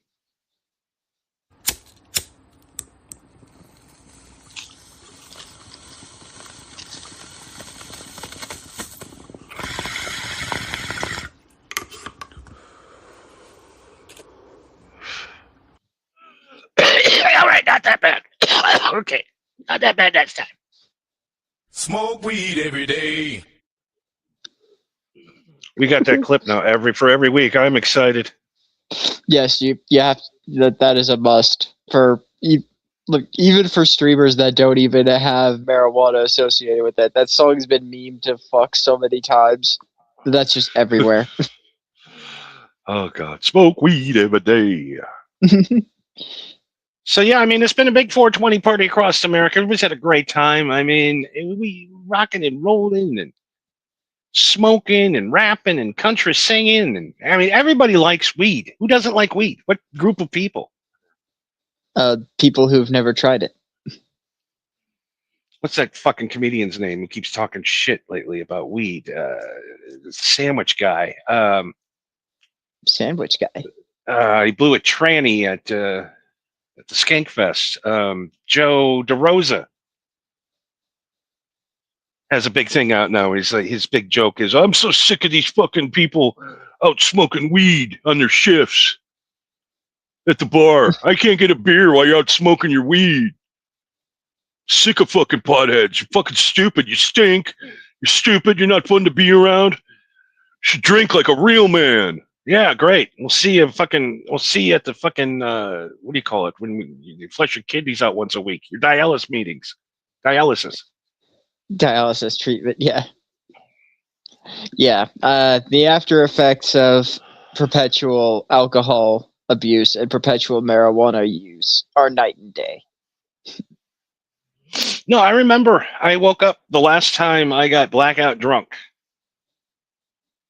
And I had thrown up so bad that, you know, when you get that drunk where you just drink water in the morning and it's you're not keeping it down. Yes, I have been there a couple of times in my life, and I was miserable. So I got up that morning. My face was full of red blotches. I had blown the blood vessels in my face out from puking so hard. Oh, Jesus. It literally looked like I had chicken pox. My face was swollen. You looked like a ginger at the beach. I looked like a ginger at the beach. There was like a 300-pound lady that smelt really bad laying in my bed. And I filmed myself. Do you even remember the 300-pound lady? Not much of it. I remember like going, like, I guess that's the only one left. I remember saying that. I guess that's the only one left. And I remember, so I went, I filmed myself. I says, "This is what's going to happen to you if you ever do this again. It might be worse. Maybe you should." If that woman would have rolled over while I was sleeping, she could have suffocated me to death. Yeah, she could have. She easily could have. And then, so every time I get the itch to go out like drinking, mm-hmm. I watch that video and I'm like, you know what? I'm going to smoke a joint and stay home and watch some 1975 TV. See, you say that, but you have told me multiple times that, and not just to me, but on your own show where you went out drinking and then you have said, "I am never drinking again." So yes, but those are during situations that sound like that they were comparatively more tame than that. Now there's 3 steps to my drinking. There's nursing a beer for a couple of hours, drinking and just getting high. And then there's going out and getting a buzz, 5-6 drinks, nothing crazy. 5-6 drinks is a buzz? Yeah. Dude, 5-6 drinks, I'm hammered. Actually, dude, that depends. How big of a time span are we talking? Usually just when I start, I go in hard. It starts right away. It doesn't 3-4 hours. Yeah, I'd be pretty fucking plastered, but yeah, go on. I would say 21, 22 drinks a night. Back when I was going hard. Mix a little Colombian snow on top of that. You can maybe double that in a night. How much money did that cost you just to drink for yourself? I remember going to a Minnesota Vikings game. Oh, God, no. And I spent $612 on beer. I think they were like, I think $18 a piece. I felt a pain in my chest when you told me $600. Yeah. I literally left the house and then woke up the next day and went, "Oh my God. Oh my God. Let me check my fucking bank balance." Oh no. I just remember last night yelling and laughing at everybody. I'm like, "Look, it just spits out money. Who wants some money? It's just spitting right out at me. Look at this thing." God, it's just not money. All them nights was like sketchy dudes in your car dropping you off at the ATM at 4 a.m. See, I can't relate to stories like that because but I've rubbed shoulders with sketchy dudes in the past, but Not like that. You know what I mean? I never partied with those dudes. Yeah, I mean, there was points in my life where I was drunk every fucking day for like 4 years. Yeah. And then I got arrested. Yeah. You know, me getting arrested, much like, us getting fucking problems with Rumble last week, everything happens for a reason. Indeed. Everything has a silver lining, and at some point, maybe not today, maybe not tomorrow, but eventually. Yeah, I was probably pretty close to like a pancreas explosion or something. I mean, it was bad. Popping a blood vessel in your eye. Yeah, and then I just, once I got out, I tried to go back to that again, and no way, man. No way. Too old. I'm too old. You got to realize when to, like an athlete. You got to know when to call it quits. Well, there's that, but I could also make the argument of, there's some people that say that you have to adapt with the times, but there's also some people I've heard the argument of, if using technology or using a process that's out of date is the process that works best for you as a creative, then you should do it that way. If doing it the upgraded way or the better way is slower for you, then that's objectively worse, isn't it? Exactly. Exactly, my friend. I'm trying to run that through my head again. It's registering, but it's not coming out. So yeah, like the program that you're doing and the shit that you're using is technically newer and it is technically better, sure. But yes, it's more work. It's more of a process. It's not the same show. Because it's not the process that you find comfortable. It's not the process that you're used to. And it's not the process that gets the results that you want.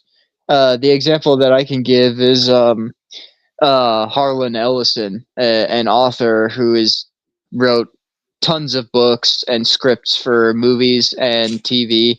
And he has said multiple times throughout the entirety of his career that he has typed everything on a typewriter.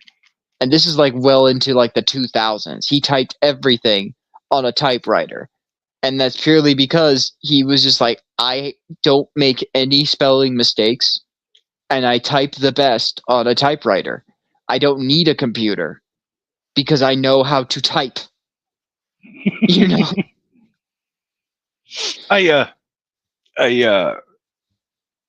When I went to my uncle's funeral, my other uncle Rust was there. Mm-hmm. And he's one of those guys that's like, I don't know how to turn a computer on. I ain't doing it.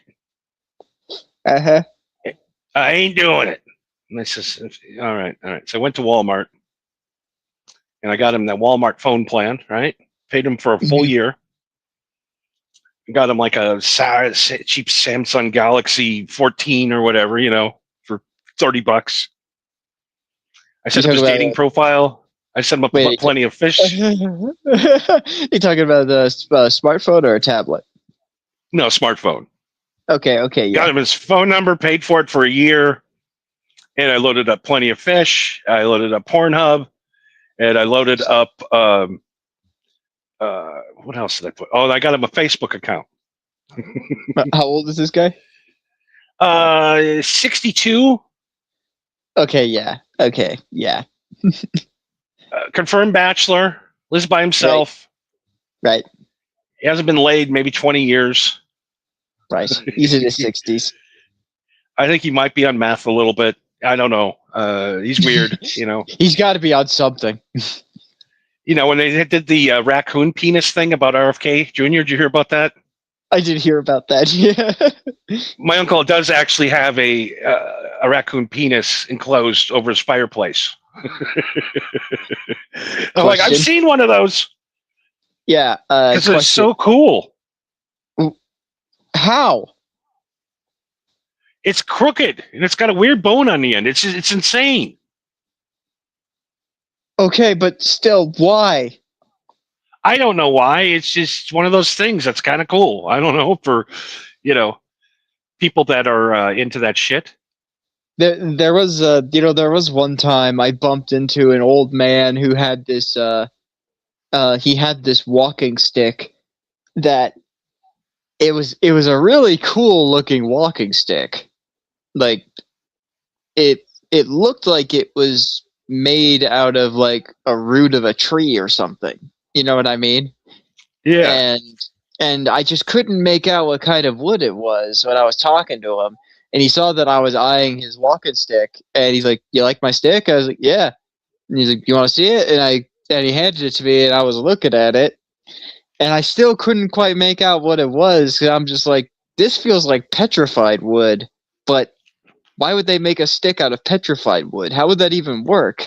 You know? And so I finally asked him, like, what is this? And he's like, you're not gonna guess. And I'm like, what is it?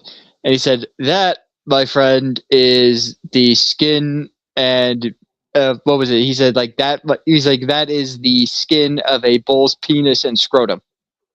Oh, Jesus Christ! No. That they tanned into leather, basically a very thin leather, and wrapped it around into a walking stick, and then just burnt, essentially like burnt and wrapped the leather around the walking stick. But he's like, but yeah, that's a bull scrotum. I'm like, well, for one, cool, but two, why, where, how do I even want to know? You know? Why? Why? Why can't you just go to the drugstore and get a real cane? What's wrong with you? Yeah, why?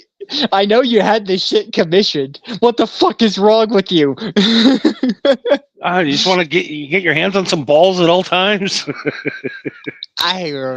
Yeah, that shit blew me away. I didn't even know that was fucking possible. Okay. Well, I guess we support that here. Apparently, we have a rainbow goddamn logo now, of pink, yellow, and teal. MHH Network. That's not necessarily rainbow. I'm surprised it didn't go with the Rasta colors, though. It was almost there. This AI is great. Oh my god. More like gay eye, am I right? Hey, you see the show's thumbnails before this? Yeah, for real. I'm going back to the YouTube channel now. I'm trying to get it, modernized finally. Right. Yeah, there are some of the old AI thumbnails. We're just like, oh, Jesus Christ. Oh my god, what the fuck? And I was proud of him at the time. I'm like, oh my god, this is amazing. This is the best ever. And I'm looking at him now going, wow. So you just put your logo up like people know who you are. Yeah, exactly. Yeah, who cares if it's misspelled? People will know what it means. It's been a huge difference since Rick Senior's took over. He's spelling stuff right finally. Yeah, he had a bit of a shaky start, although that might have been more on the Rumble side than it is him. He seems to be handling things fine over on StreamYard. Apparently, to his dog eyes, I look like fucking Kenny Loggins. Well, yeah, at least he's partaking in the festivities.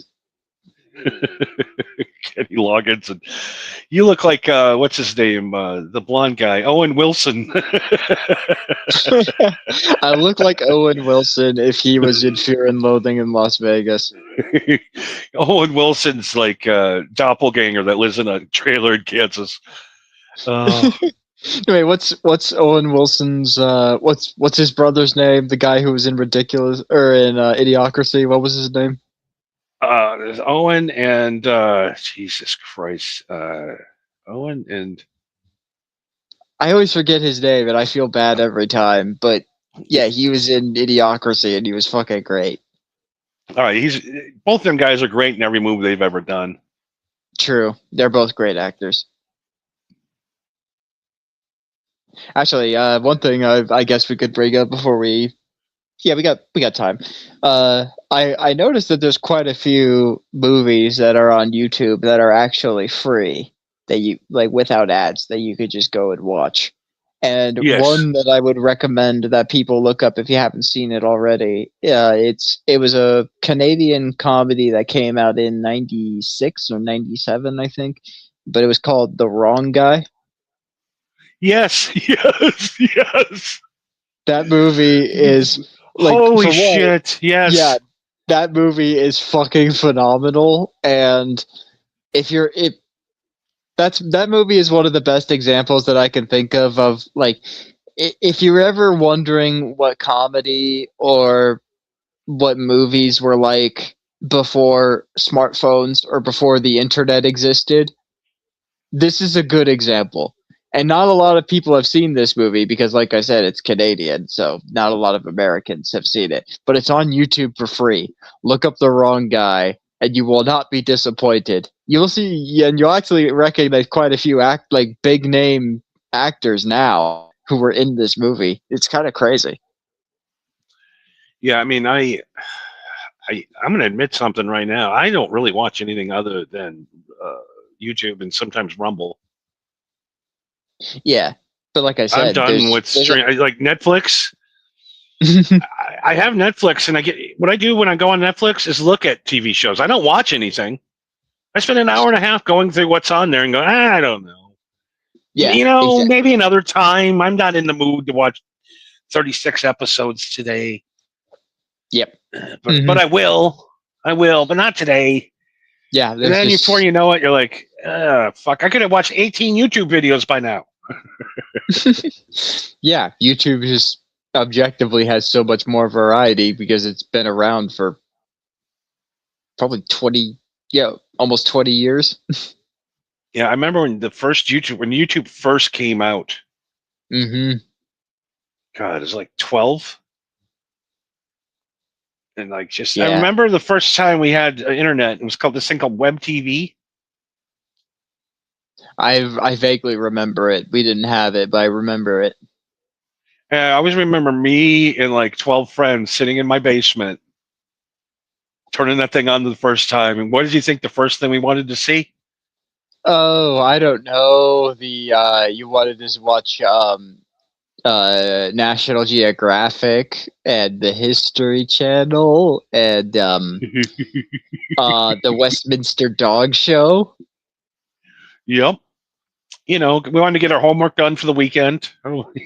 Yeah. You watched Bill Nye the Science Guy and Mythbusters. No, we wanted to see Cindy Margolis. Yeah, Human Anatomy. The number one most downloaded woman at the time, Cindy Margolis. Can't say I'm familiar. And I remember sitting there, found the link, clicked on it, and I remember the screen coming down. It took literally 18 minutes for an image of a woman in a bikini to fully engulf my television. 18 minutes for a picture. Yes, but on your TV, that was fucking wild for back then. And then we go around the room. What are we searching now? We're just like, I don't know. Yeah, we basically got a half hour to think of something else. So, do you know what the first stream on the internet was that we used to watch? Tom Green. That makes sense. He was on before YouTube. Yes. Yeah, he had his own website where he ran his own servers and everything, where he did his own program. I remember every day it was metalsludge.net. I think so, yeah. All my rock and roll news every day. And then it was WrestleLink to get my wrestling news. And then straight over to the Tom Green channel, because that's the only thing that literally had video. Yeah. At the time, which is crazy. Yeah, and for those of you that don't know Tom Green or you haven't seen the Tom Green show, you're missing out. Tom Green and the Tom Green show walked so that the Eric Andre show and Jackass and like all of those fucking absurd lunatic guys Tom Green was like the fucking pathfinder for those guys to exist. He was the original kick streamer. Annoying. Yeah, just annoying everybody and just fucking with everybody, just being a massive pain in the ass. And and he would bring on just like the most random people as his guest. Like, still one of my favorites is I forget her name, but he just brought on this woman where he was just like, he's like, all right, our special guest today is Linda over here. Say hi to Linda, everybody. And then it just cuts to this woman just standing there, you know?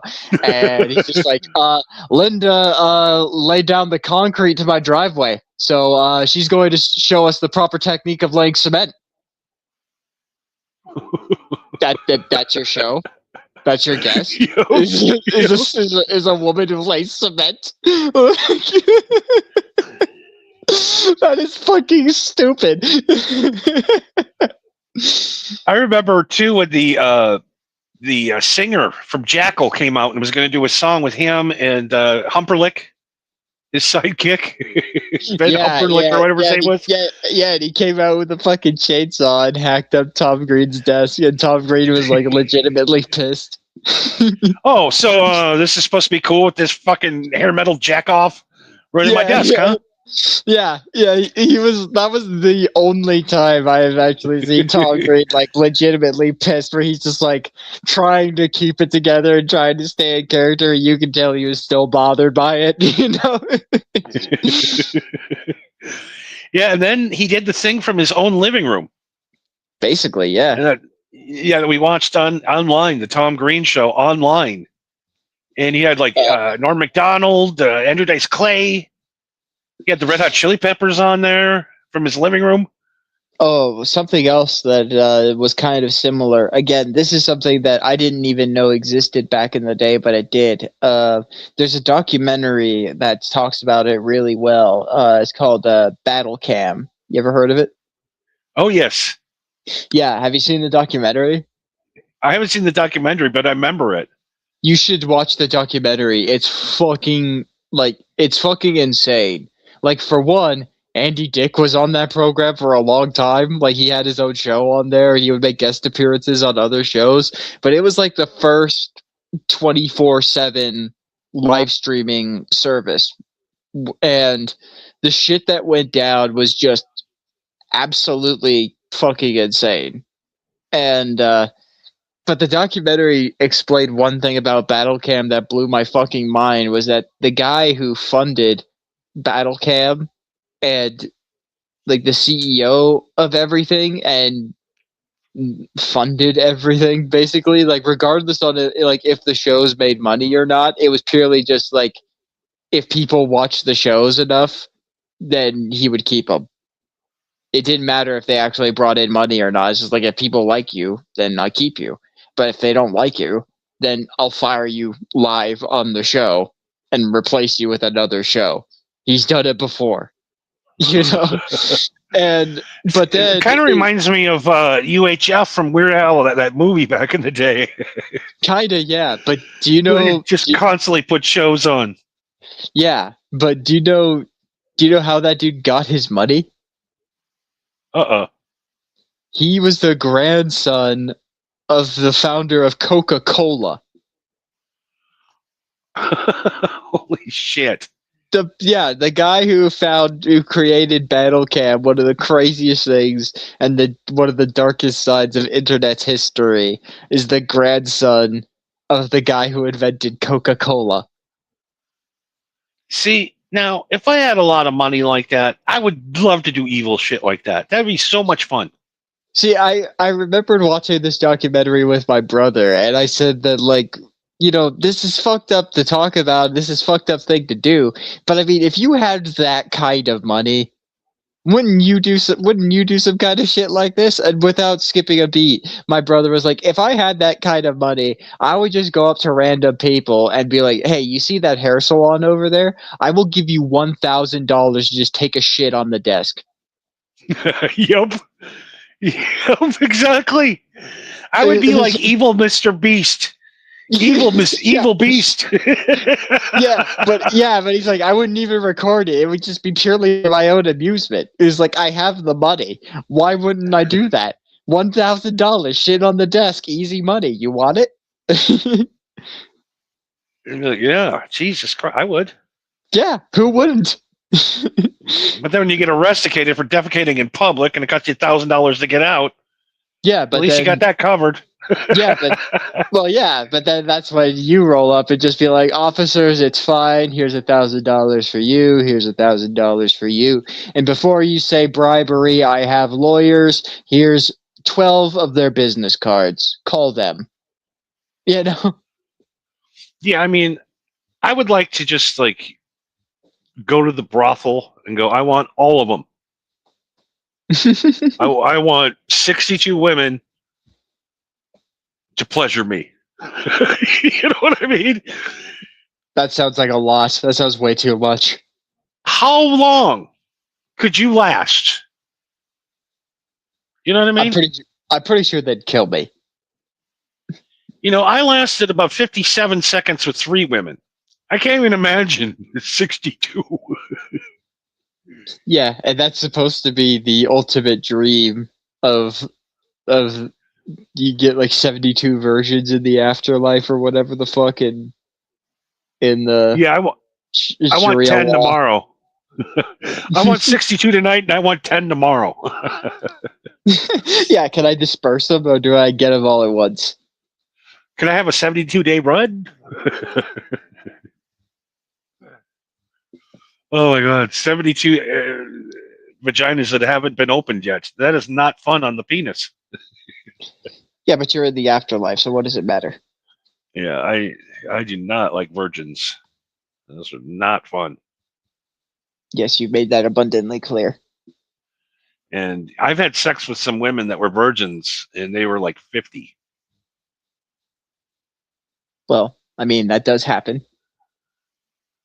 And they just said, I just want to get it over with. I'm like, I can do it. I'll do it. Give me a call. I mean, sure. Why not? I mean, if you need somebody to help you out of this mess, I'm here to help. You know, I'm here to spread as much joy as I can in life. I mean, yeah, if you're offering, then this is really fucking bugging you, then okay, sure. I can help you there.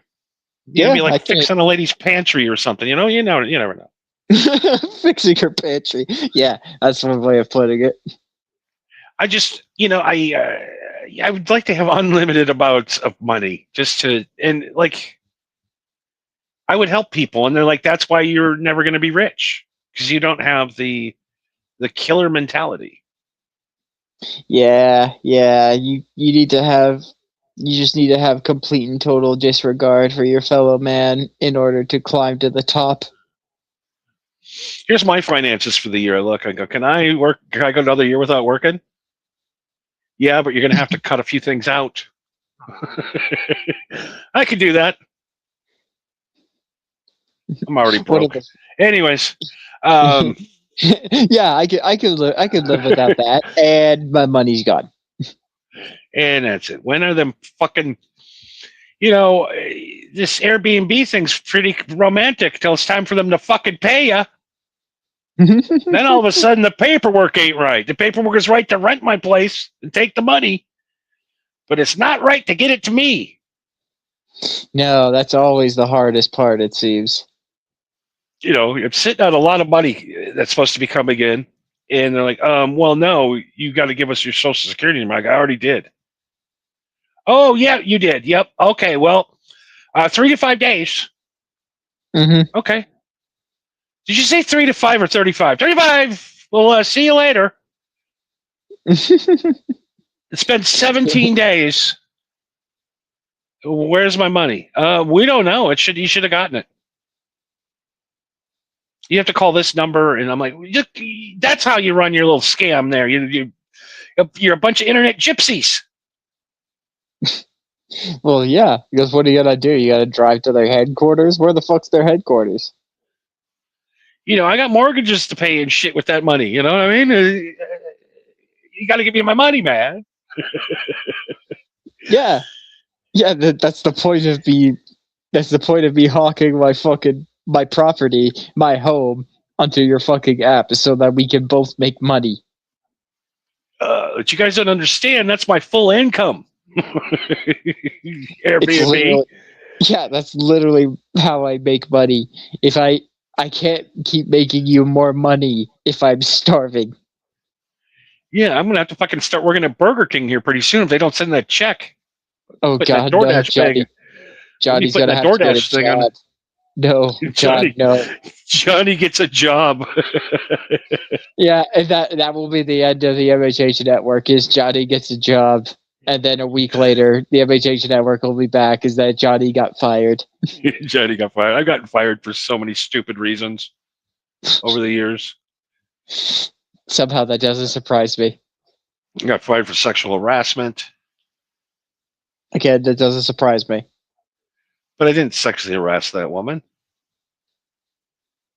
What did you do? I called her a cunt. And apparently that's sexual harassment? I don't know. Do you know why I called that woman a cunt? Because she was a fucking cunt. Yeah. But yeah, you can't do that in the workplace. No, I got fired for that. I got fired for refusing to get a haircut. Yeah. Yep. You gotta look presentable. They wanted me to shave my beard once, and I'm like, I've been growing it for 2 years. No, thank you. I've been working here for almost 6 months with it. And then the general manager comes in one day and goes, "What's up with the long hair? What's up with Jesus over there on the fryer?"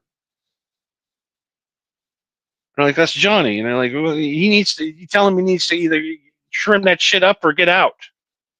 So I got out. Well, fair enough. They gave you two options and you picked. Yeah, I was working Uber Eats, and I got in a fist fight with the manager at the Dairy Queen. I got fired from Uber platform forever. You got into a fist fight with the manager? I did. Why? The guy was a fucking prick.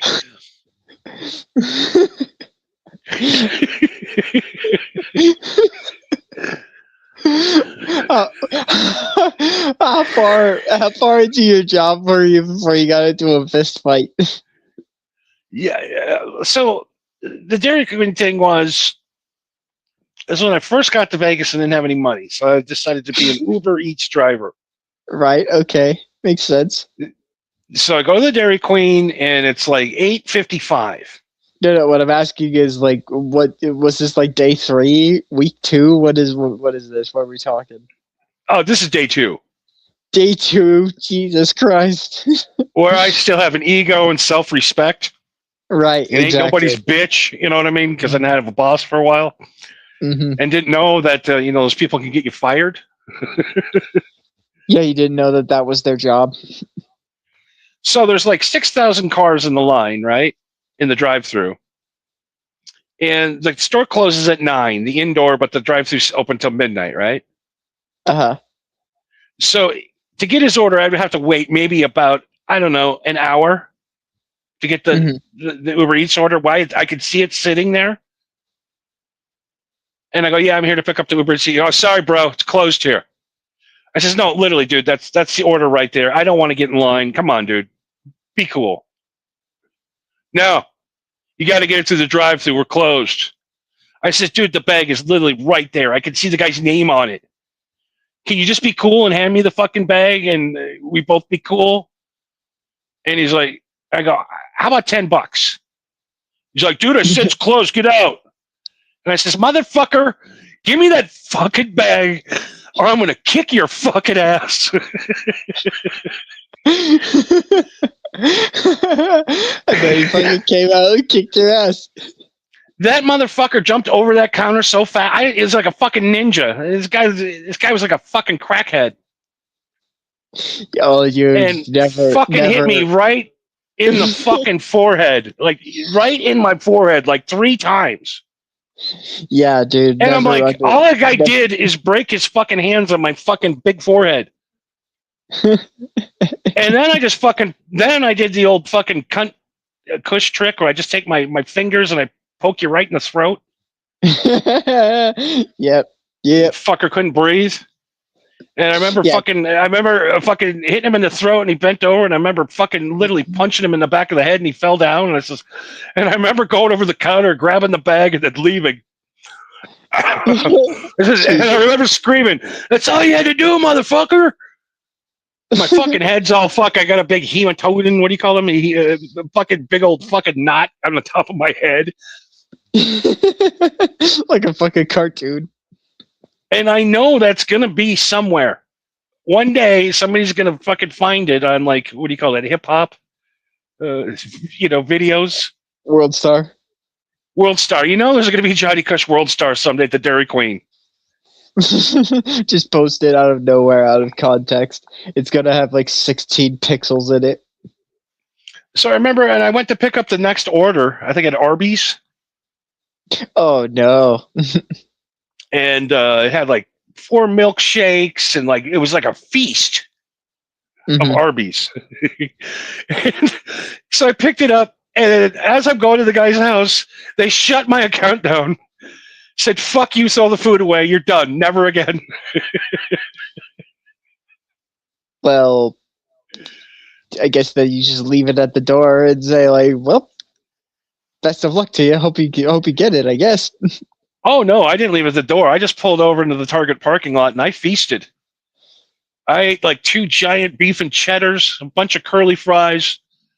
Okay, giant strawberry shake, a chocolate shake. I had the ice cream dripping down my face with the tears. I'm broke again, but at least I have food today.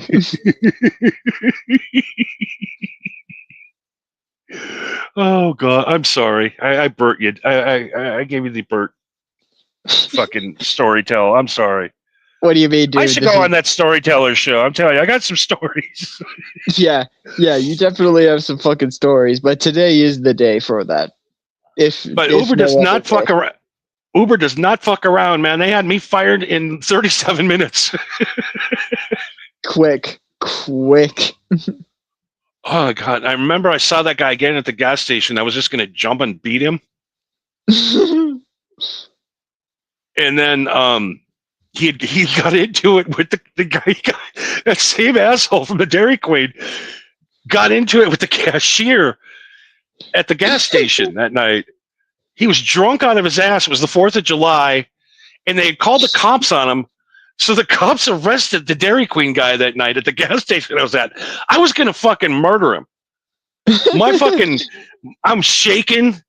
I'm like, "Oh, this motherfucker. I'm gonna get this motherfucker." Grabbed a bottle of Jack Daniels. I was gonna fucking smack him upside the head with it. And the fucking cops got him. See, once again, saved again from disaster. Yeah, see, patience is a virtue. And then I left Vegas. I don't know if the Dairy Queen guy is out yet. What did they get him for? Was he just being a drunken belligerent? Yeah, drunken belligerent. He punched the cashier. Oh, well, yeah, that'd do it. This guy was like a real, like, a power-hungry guy. Evidently so. It was a guy that worked at a restaurant. You're like, this guy shouldn't be working here. He looks like he should be working at the prison kitchen. You can tell the guy did time. And you can tell the guy didn't put up with no shit. Why is he working at the Dairy Queen? It doesn't make sense. Does his uncle own it or something? Because the Dairy Queen was real desperate, I'm guessing. I mean, I'm beating a guy up. There's 14-year-old girls behind the counter screaming.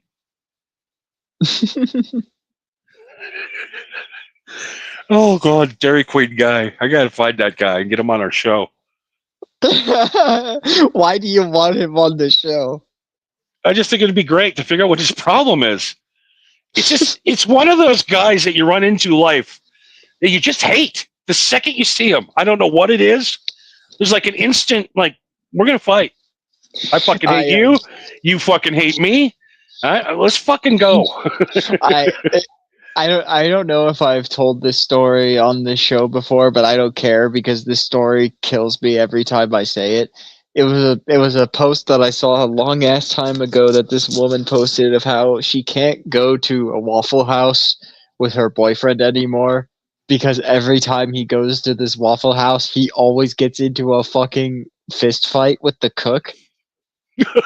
And and she says what happens is they go into the Waffle House and he orders, bacon toasted eggs, and he orders the eggs in a specific way. And the eggs come out, and the eggs come out in a way that was not the way that he requested at all. And when he goes back to the counter and complains, that's when the cook comes out, and then they start like rolling around on the floor and punching each other like it's a fucking Western. And it's gotten to the point where he would go back to that Waffle House once a month and order the same thing. And she asked him, like, why don't you just stop going to the Waffle House then if this dude is fucking with you?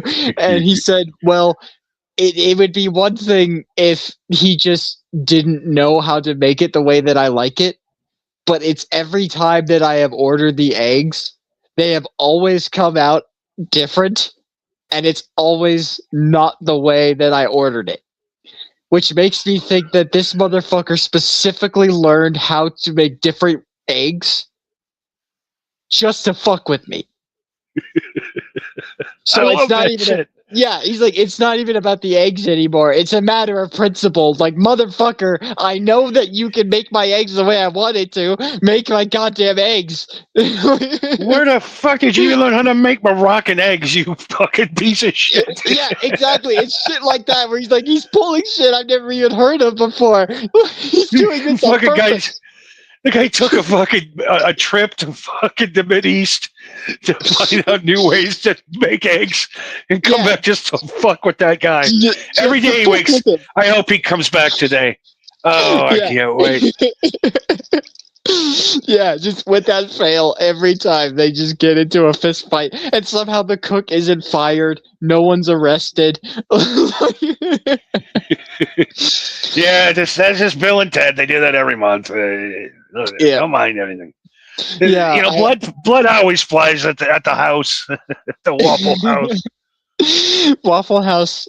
We don't have Waffle Houses up here, but the two times that I have been down south, only one of them I've been to a Waffle House, and I walked into the Waffle House, and as soon as I walked in, I was just like, there is no way this place passed health codes. How the fuck did this place pass? And everybody was like staring at me because they could tell I was a tourist, and they were looking at me like, what the fuck are you doing here? It's like, I'm gonna get fucking stabbed if I don't eat my food and leave. But I'll be damned if the food wasn't delicious.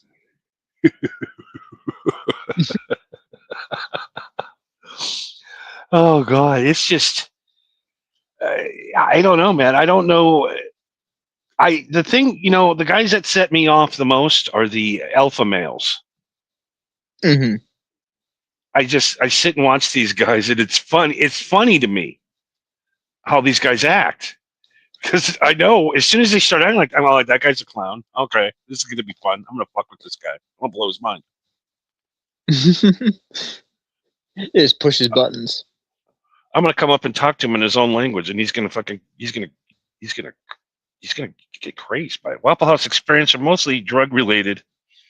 Yeah, I mean, I don't eat pancakes unless I'm fucked up at 3 a.m. ever. Yeah, well, I mean, for us, we don't have a Waffle House, but we do have Denny's, and a lot of Denny's are open 24/7, and they do have bars, which is insane. Okay. Yeah, you come to the Pahrump one late at night. You get the Grand Slam, and Blowjob Becky will blow you by the dumpster at her trailer park, but only once. Yeah, I think I'll pass. But only on once. Both.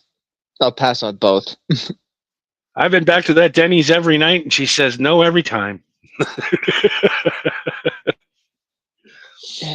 There was one point in my life too where it was a point where like every dude that I knew was getting laid except for me.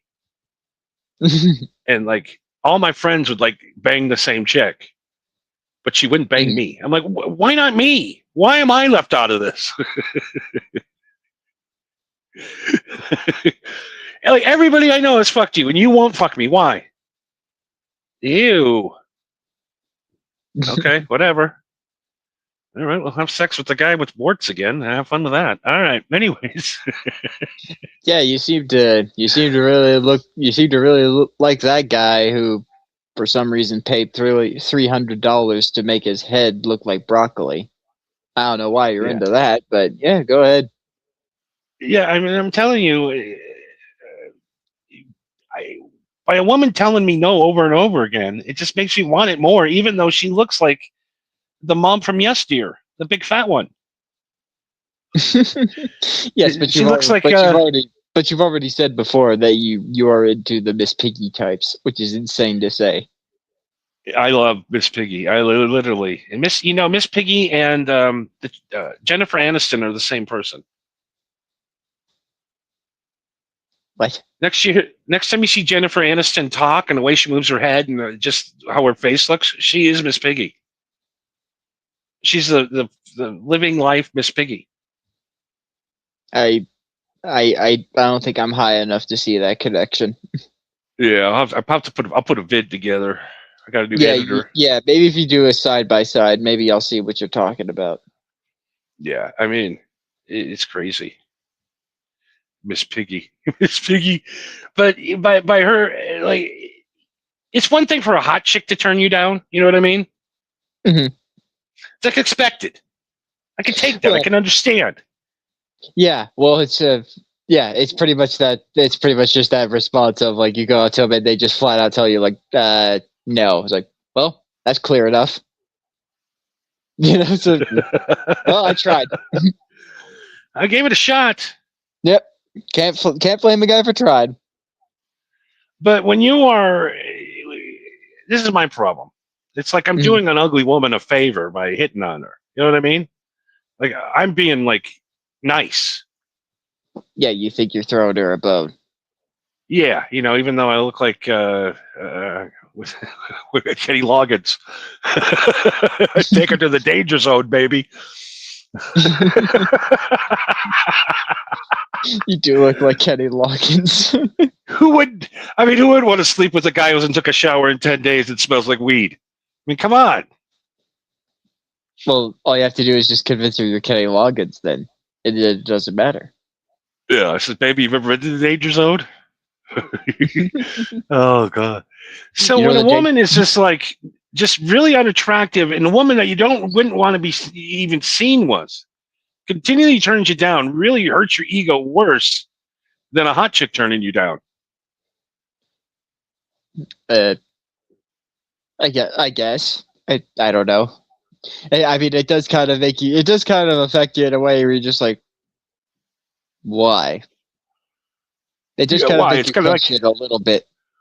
It's like that Seinfeld episode where that chick said she broke up with Newman.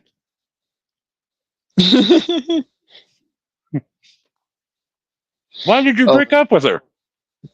She wasn't my type. Newman, you're a fucking fat postman.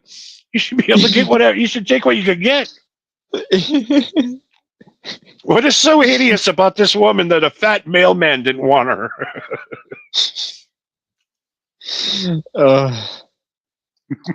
I mean, there are some people that are just extremely fucking picky.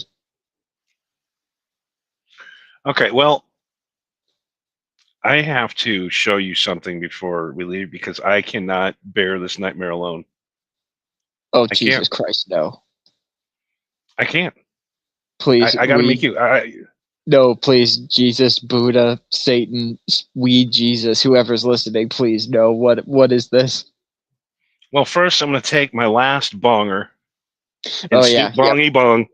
Yep, we got one more hit. By the way, I got the restaurant. What is the name of it? Oh my God, I got the crushed ice with the Fiji water in the bong. High class around here. Green crack. Green crack in crystal clear water, purified water, the good shit. The last official bong hit of 420. Then we have to switch to, just joints. Yeah, then we have to go back to smoking for business. It's boring. I can take the attention away from the story for the moment. But thank you, Marco, to another successful year. Well, semi-successful, but successful. Yeah, more or less. We blew up this week. Kinda weird. How does one clip generate 3,000 things, right? Right. And every other clip gets 0 views. How does that happen? I think it's because the clips that generate over 1,000 views are usually tied to the clickbaity shit of news articles. You know what I mean? It and really then the is. other clips that are just about the general podcast. No one cares. Anything that's effed up or nasty, people love. I'm starting to figure it out. They love murder. Yeah, exactly. Why do you think fear-mongering exists? Because it works. Okay, so I'm going to take my last bonger. Cheers to everybody. Cheers. Here we go. Oh, actually, I got a song for you too. I don't know if you'll like it, but I think it's a fun little ditty for you to play for your show. I was suggesting that we play it on here, but it might be copyrighted. I wasn't entirely sure. It was just a fun little weed anthem called Zelda. This one's for the Stoners by Beans on Toast. Is a song I stumbled across, but I'm just like, oh, this is kind of a fun little weed anthem, you know? Yeah, I mean, this year's been this fucking 420 creeped up on me so fast. I know, dude. I know. We're almost halfway through this fucking year. Jesus Christ. It feels like we just did the last 420 party like a month ago. I know. There's something seriously fucked up with the time. It just goes so fucking quick. Well, I think that's also just the side effect of perpetual marijuana use is that time just flies by and you don't care. And then when you sober up, you look outside, and you're like, oh, fuck, the sun's gone. Shit, the sun's gone and there's no more Jack in the Box. What the hell happened to America? Pandemic? What? Huh? Is the pandemic over yet? Can I come out? I love pandemic living. I love being isolated. I've been through a lot of shit in my life, so peace and quiet is nice.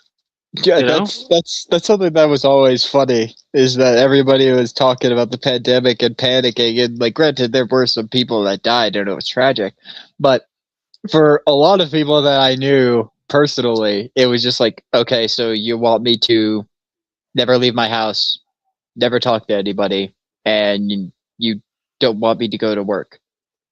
Okay, so you want me to do what I've basically been doing my and you're entire life. You're gonna send me a check and tell my landlord I don't have to pay him? Yeah. What? Yeah. What? Am I in heaven? Yeah, exactly. Like there was so what was the hard part about what was the hard part about this? Yeah. Do you know what my job was when the pandemic happened? Was it Jimmy John's? No. I was a carpet cleaner. Telemarketing? Oh, carpet cleaning. Yeah, so I was considered essential, and I actually had to go into people's homes, and thankfully I didn't get sick somehow. But yeah, hopefully they give you some hazard pay. I think they did actually. I think they gave us a little bit of a bonus, but still, it was still just like, oh, this is fucking great, you know? Yeah, it was like, I don't know. People complain about the weirdest shit. It's like they paid you to stay home. They kept the weed shops open. They kept the liquor stores open. Yeah, they kept the gas stations open. Yeah, and people still had to work. They still had to work the gas stations and the liquor stores and the dispensaries and the supermarkets. So what was the down point? I didn't get to see my friends. Who likes to see their friends? Maybe I'm weird. We are weird. We're antisocial.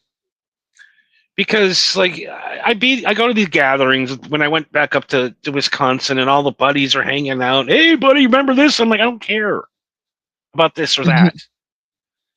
Then I got to sit around and just listen to their stupid stories for hours, and they're so boring.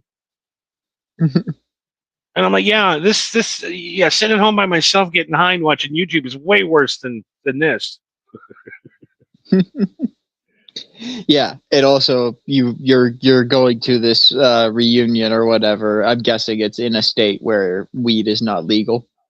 No, I got arrested there. Yeah, exactly. Which makes it even less tolerable. So yeah, it's I don't know. You go into somebody's birthday party you barely know, and you got to hang out with these people you barely know. It's not fun for me. Yeah, I mean, going to someone's birthday party that you know, that's one thing. I could put up with that if it's somebody I know. But if I'm being dragged there because it's somebody I barely know, or if it's like a kid of somebody that I know, you know what I mean? It's like, why am I even fucking here? It's his birthday. You know? Yeah, and it's usually some chick drags you. So it's like just you. There's nobody there. It's just her whole family. Mm-hmm. And you got to sit there for fucking 6, 7, 8 hours and hang out with people you don't know and are just horrible people. Which is why, thankfully, you if you know how to play a musical instrument, you can pass time real quick. And one thing that I'm surprised I don't think I ever mentioned this before. Not only do I know how to play the guitar, but one fun trick that I have up my sleeve is that I know how to play the spoons. You're the spoon man. I am the spoon man, yes. So are you just sitting there in the corner, your spoons in your pocket, just waiting for the DJ to play the song, and then all of a sudden you get up, take your shirt off, and start spooning out? No, it's nothing like that. I just got bored one day, and I learned the technique on how to play the spoons. But it's just fun every so often where you just, someone has a guitar and they start playing, and I just go into the kitchen and grab some spoons, and now I am the drummer. You know what I mean? It's just like it's just kind of a fun thing to pull out of nowhere. You're just like, what the fuck? Pause Reality says, yes, the moon and the stars have been out of normal patterns lately. By the way, and about at 4:12 a.m. Pacific Standard Time, the world resets. You mean the simulation? Anyways, the simulation resets and the moon goes backwards about 8 inches. Check it out. It's coming up here in about 4 hours or so. Just take a look at the sky. Yeah, a little less than 4 hours from now. Before we leave tonight, I have to, like I said, I have to give you the nightmare that I'm dealing with. Okay, yes, thank you for stalling. I will put up with this now. What are we watching? To relax. Smoke marijuana. You were joking when you said that, of course. Yeah, right.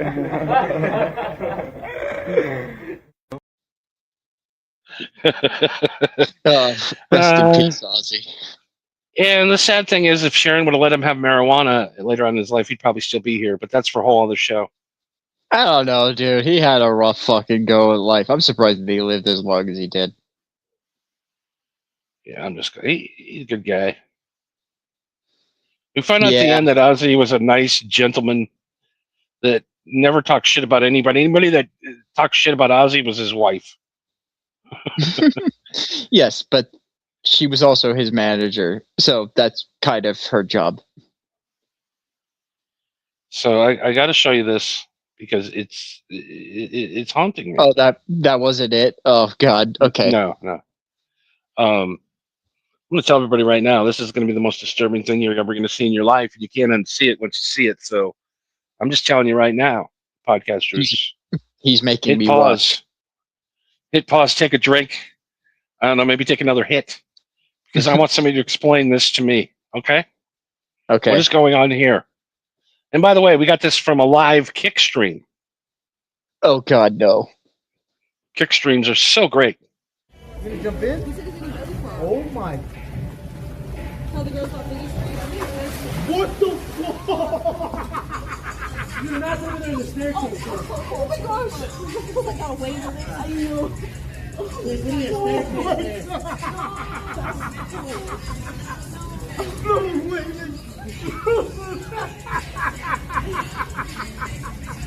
There's literally a staircase right now. No way! What do you mean? Are you bleeding? Is she lying? No, I'm definitely lying. Were they trying to recreate Free Willy? I just don't understand it. Yeah. Why are these women in a hot tub with those men? Are they? Have they been captured? Money. I'm guessing money. Isn't that a thing where you could hire beautiful women to just be around you? Yeah, ZZ Top did it for like 40 years. Yeah, that's what I mean. It's like that's got to be a thing. You just hire beautiful women to be around you and to be in frame just to make your stream look good. Well, you know, after seeing guys like that, getting girls like that, I'm here to announce our brand new kick stream.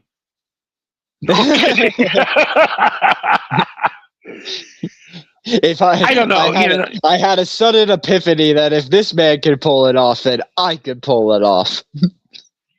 I don't know. There's a point. You know, there was a point in someone's life back in the day where you had shame. When I used to be fat like that, I would never be filmed with my shirt. I would never take my shirt off anywhere. I'd be in the hot tub with my shirt on. The only time I would take my shirt off is if I was like literally about to jump into the water and nobody could see me from the neck down. You know what I mean? Exactly. Oh my God. All right. I don't know, let that sink in for a couple of days. Yeah. And by the way, the fact that exists and that's not a rare occasion on Kick. There's multiple streams of people that are just like that. Yeah, it looks like maybe they're in Thailand. Maybe there's a ladyboy. I don't know. All right. Like I said, it keeps me up at night, that clip. I can't get it out of my head. All right. We're way over time because we're stoned and rambling, I guess. I didn't realize we were on this long. Who Holy cares? shit. It's a holiday. We're celebrating. Who cares how long we go? Exactly. So, do we got anything else before we leave tonight? Oh, I wanted to give an Andy Dick update real quick. Oh, yeah. How's Andy Dick doing? Is he dead? Almost. His eyeball got impaled last night. Huh? You know, just Andy is apparently sober. Right. How?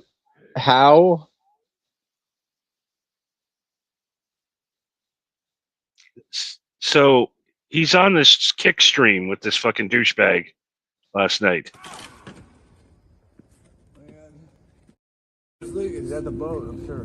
Where? Are we going there?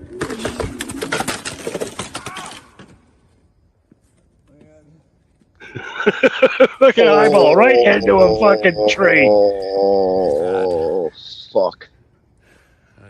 Right into that fucking, right into that branch, right into his eye. Yep. His glasses. Let's go, bro. Oh. You're not broken. Come on. No, you gotta take me to the hospital. But you gotta get on the bird if you want to ride. Let's go. Come on, dude. You almost had it. I don't know what just happened. Are you bleeding? You're not even bleeding. This guy that's doing this quote-unquote documentary is trying to kill him. I can see it right now. Wait, no. I broke my glass. No, the glasses aren't broken. They're good. Yes, they are. She's barely. Fucking cracked, asshole. Is that a feather? What's that, fucking Joey C? Hanging out with him? It might be chipped. No, that's just a feather. It might be chipped? No, it's not. It's fucking, that's where his eyeball. The branch went into his eyeball. Look at his face. Oh, Jesus Christ. Okay, dude, we're almost there. You want to end the ride? You want to just walk the rest of the way? Where's Luke? Motherfucker! At the boat. My boat that I'm sleeping on? No. Or the white one? Let's go. Let's go. Come on. No. Can I see your phone for a second? Yeah, where's that? I'm gonna get it closer. Poor Andy Dick. He's clearly Come on, sober dude, I right don't now. want to I mean, actually, no, he admitted that he was drunk earlier. Let's just walk. You don't get drunk and ride a fucking scooter. No. Especially a motorized scooter. Look at Andy Dick. He's got to get away from them kick streamers. They're going to kill him. Well, he died on the sidewalk a couple of weeks ago. Yeah. Months ago, I guess. I mean, he's blacklisted from Hollywood at this point, right? Like, what the fuck is he going to do for money? Nobody's going to hire him. It's fucking crazy. He's been on all his podcasts, and he says he's cleaned his act up, and now he's drunk and smashing his eye into a broken branch. Oh my god! Lucky he's not dead. I actually know a dude who fucking lost his eye doing that. If he wouldn't have them glasses on, he'd probably be almost dead, or minus one eyeball at least. Yeah. Those glasses probably saved him. But I mean, yeah, evidently they saved him. But if the lens actually fucking broke, that would have been 10 times worse. But thankfully, it was pretty tough. Jesus Christ, poor Andy Dick. I've been there. Yeah, I've been drunk and a baby where people had to literally pick me up and carry me places. I haven't been a mess. I understand. Sometimes it just gets out of hand. Yeah, thankfully I try to avoid being that fucking hammered or that high to where I literally have to be babysat. Yeah, and then I did the DMT. I haven't been like that since. So, smoke some pot, do some DMT. Go to Denny's. I don't know. All right, I think we're there. I think I am too high to even talk. Yeah, I think we're starting to lose track. All right, man. Tonight's been great, man. I think tonight, actually, good show tonight from beginning to end. I think it went pretty good tonight. And really, knock on wood. Yeah. I think so. But we'll see. We'll see what the data says. Do we have Rick ready with the plugs or? Man, you know what? I'm behind. But you know what? We do want to hear from our sponsor tonight. Before we leave. Yes. Smoke Our sponsor weed every exploded. Our sponsor tonight is Smoke Weed Every Day. Welcome to Alien Head Pizza, where every slice is an adventure. The pizza is incredible. It's out of this world. All right, team, let's make these pizzas stellar. Affirmative. Initiating cheese nebula formation. Great job, Glad. Gratitude. Efficiency optimized. This place is amazing. And the pizza looks incredible. One Cosmic Supreme, hot and red. Alien Head Pizza. It's a whole new universe of flavor. Cheesy and delicious. The cheese pull is insane. You gotta try it yourself. You gotta try it yourself. It's crazy. Absolutely fucking crazy. I'm dying to try it myself.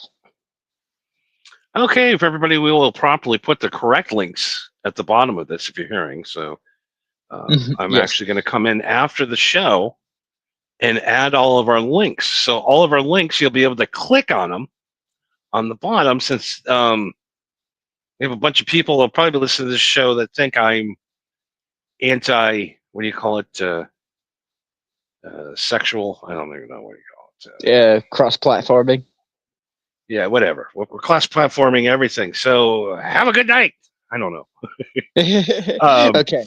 But yeah, and Marco, we will let Marco have the last words. And I still didn't load up the right outro, but we'll get something out there. Yeah, no worries. We're still figuring out the new StreamYard. But yes, just thank you, Johnny, for having me on to celebrate 420 as always. Thank you to all of our followers, subscribers, listeners, occasional viewers, whatever the case may be for you. Thank you very much. This has always been a pleasure to do this show, and to do it on 420 is even greater. It just makes it all the more special, at least in my opinion. And yeah, I guess that's all I really have to say. Happy 420, even though it's technically over, to all of you who celebrate it, and to those who celebrate it, and to those of you who don't, get on the train already. Exactly. Yeah, to those of you who don't, get on the train already. It's time. Half of the country is already on it every day. Every day. Smoke weed every day. Thank you. But yes, if this podcast interests you and you want to see more, well, normally on Mondays, me and Johnny do a stream on my Twitch at MarcoV193. But tomorrow, or technically today, but 10 p.m. Pacific Standard Time, me and Johnny will be doing the conclusion of Batman Arkham Asylum, and we'll be moving on to Batman Arkham City. And if you know what that means, then you'll know what's to come. And Arkham City is my favorite one in the series. It's going to be a good time. But yes, normally we do that on Mondays, but Tuesday we will be doing that and continuing our run of Batman series. But yes, at MarcoV193 on Twitch.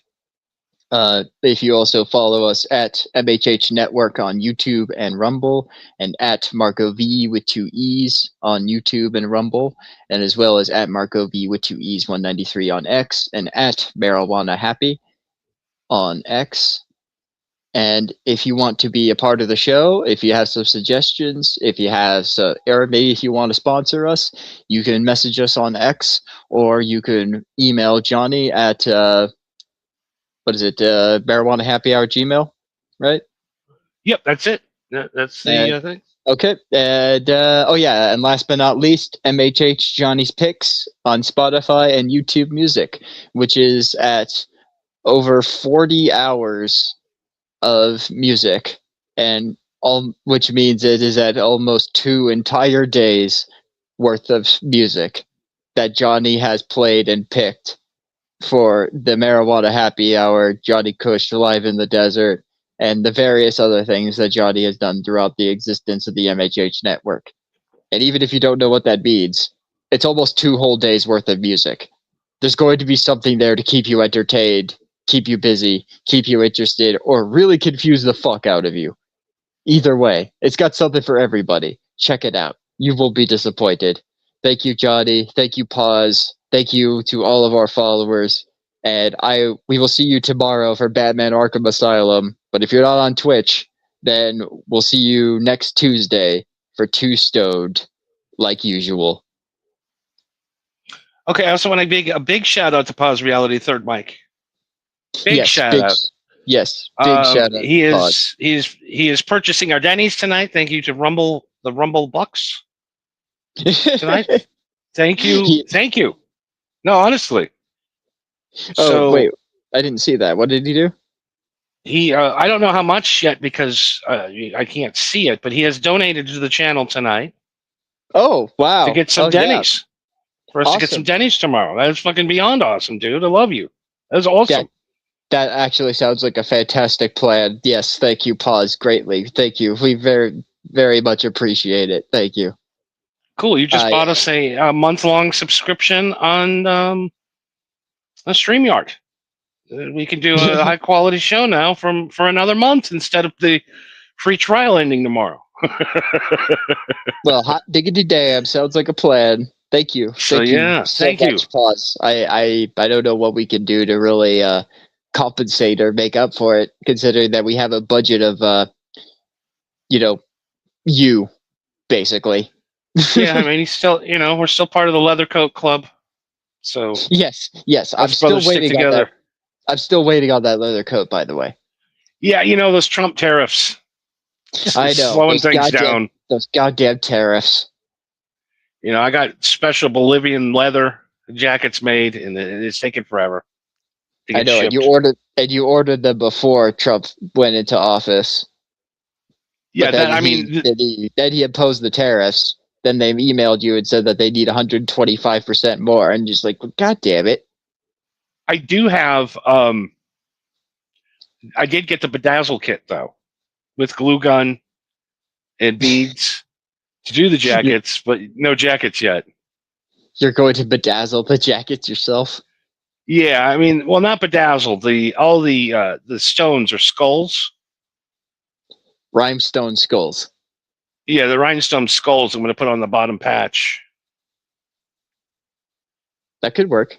It might Yeah, work. because they're going to call us the Diamond Skull Gang. we're true Diamond Skull for life. Diamond Skull. Oh, are those real diamonds? Mind your own business. $100. Oh my God! Thank you, brother. That is insane. Holy shit! I thought you said like, dude, $10 would have bought us both lunch at Denny's.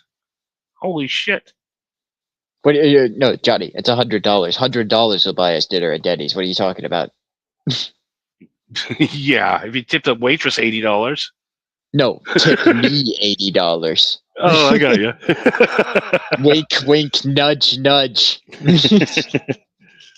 Well, thank you, Paz. You are the reason why we'll continue to be putting out high definition shows for the next month. Thank you so much. Yeah, pretty much. If we had a Patreon, then you would be of the highest tier, since you are the sole reason why we're making money, basically. Yes. But thank you, brother. I mean, I don't know what else to say. Other than thank you. Yeah, maybe in the future, if you find yourself with the time or the capabilities, we could have you on as a third mic. Have you on as a guest. Maybe have your own show, your own platform. Yeah.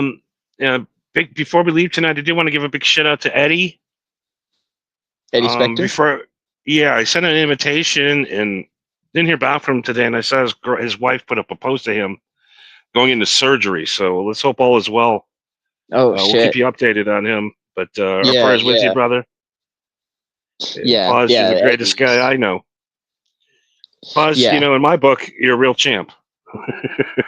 Yeah, for real. So thoughts and prayers to Eddie Spector, and hopefully, Paz, you can get yourself a DMT pen to fix what ails you. Yeah, and Nikki should be around sooner than later. She'll show up. Big shout out to Nikki. She's getting some shit together, and we'll see her soon. Good. And everybody else that listens every week, and this is our year end. This is the end. This is the end of our season, and it's all new starting tomorrow. We got a new fresh season of new fresh shows every night. So I hope you guys enjoy it, and thank you, Paz, and do your donation. There's going to be more shows. So if you don't like the amount of shows that are coming, it's his fault. Exactly. Yeah, we can't blame Rick anymore. We can blame Paz. Thank you, Paz, for making our program better. Literally. Absolutely. Yes. Yeah, literally making it better. Okay, so I'm on 5%. We better go. Thank you, brother. Yes, thank you for having me. Thank you, Paz. Thank you, everybody. I can't thank you, Paz, enough for the money. Have a good one, everybody. We'll catch you next week. Better do just one more to send us off. Hit that button. The Benjamin Danklin, that is.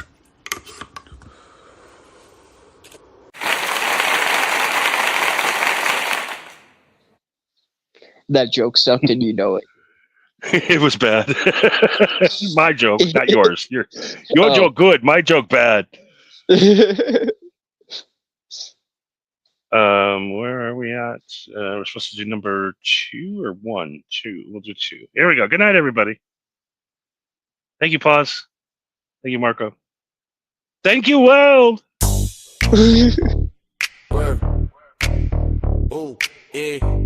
Yeah, this is my favorite out of the two, I think. Compared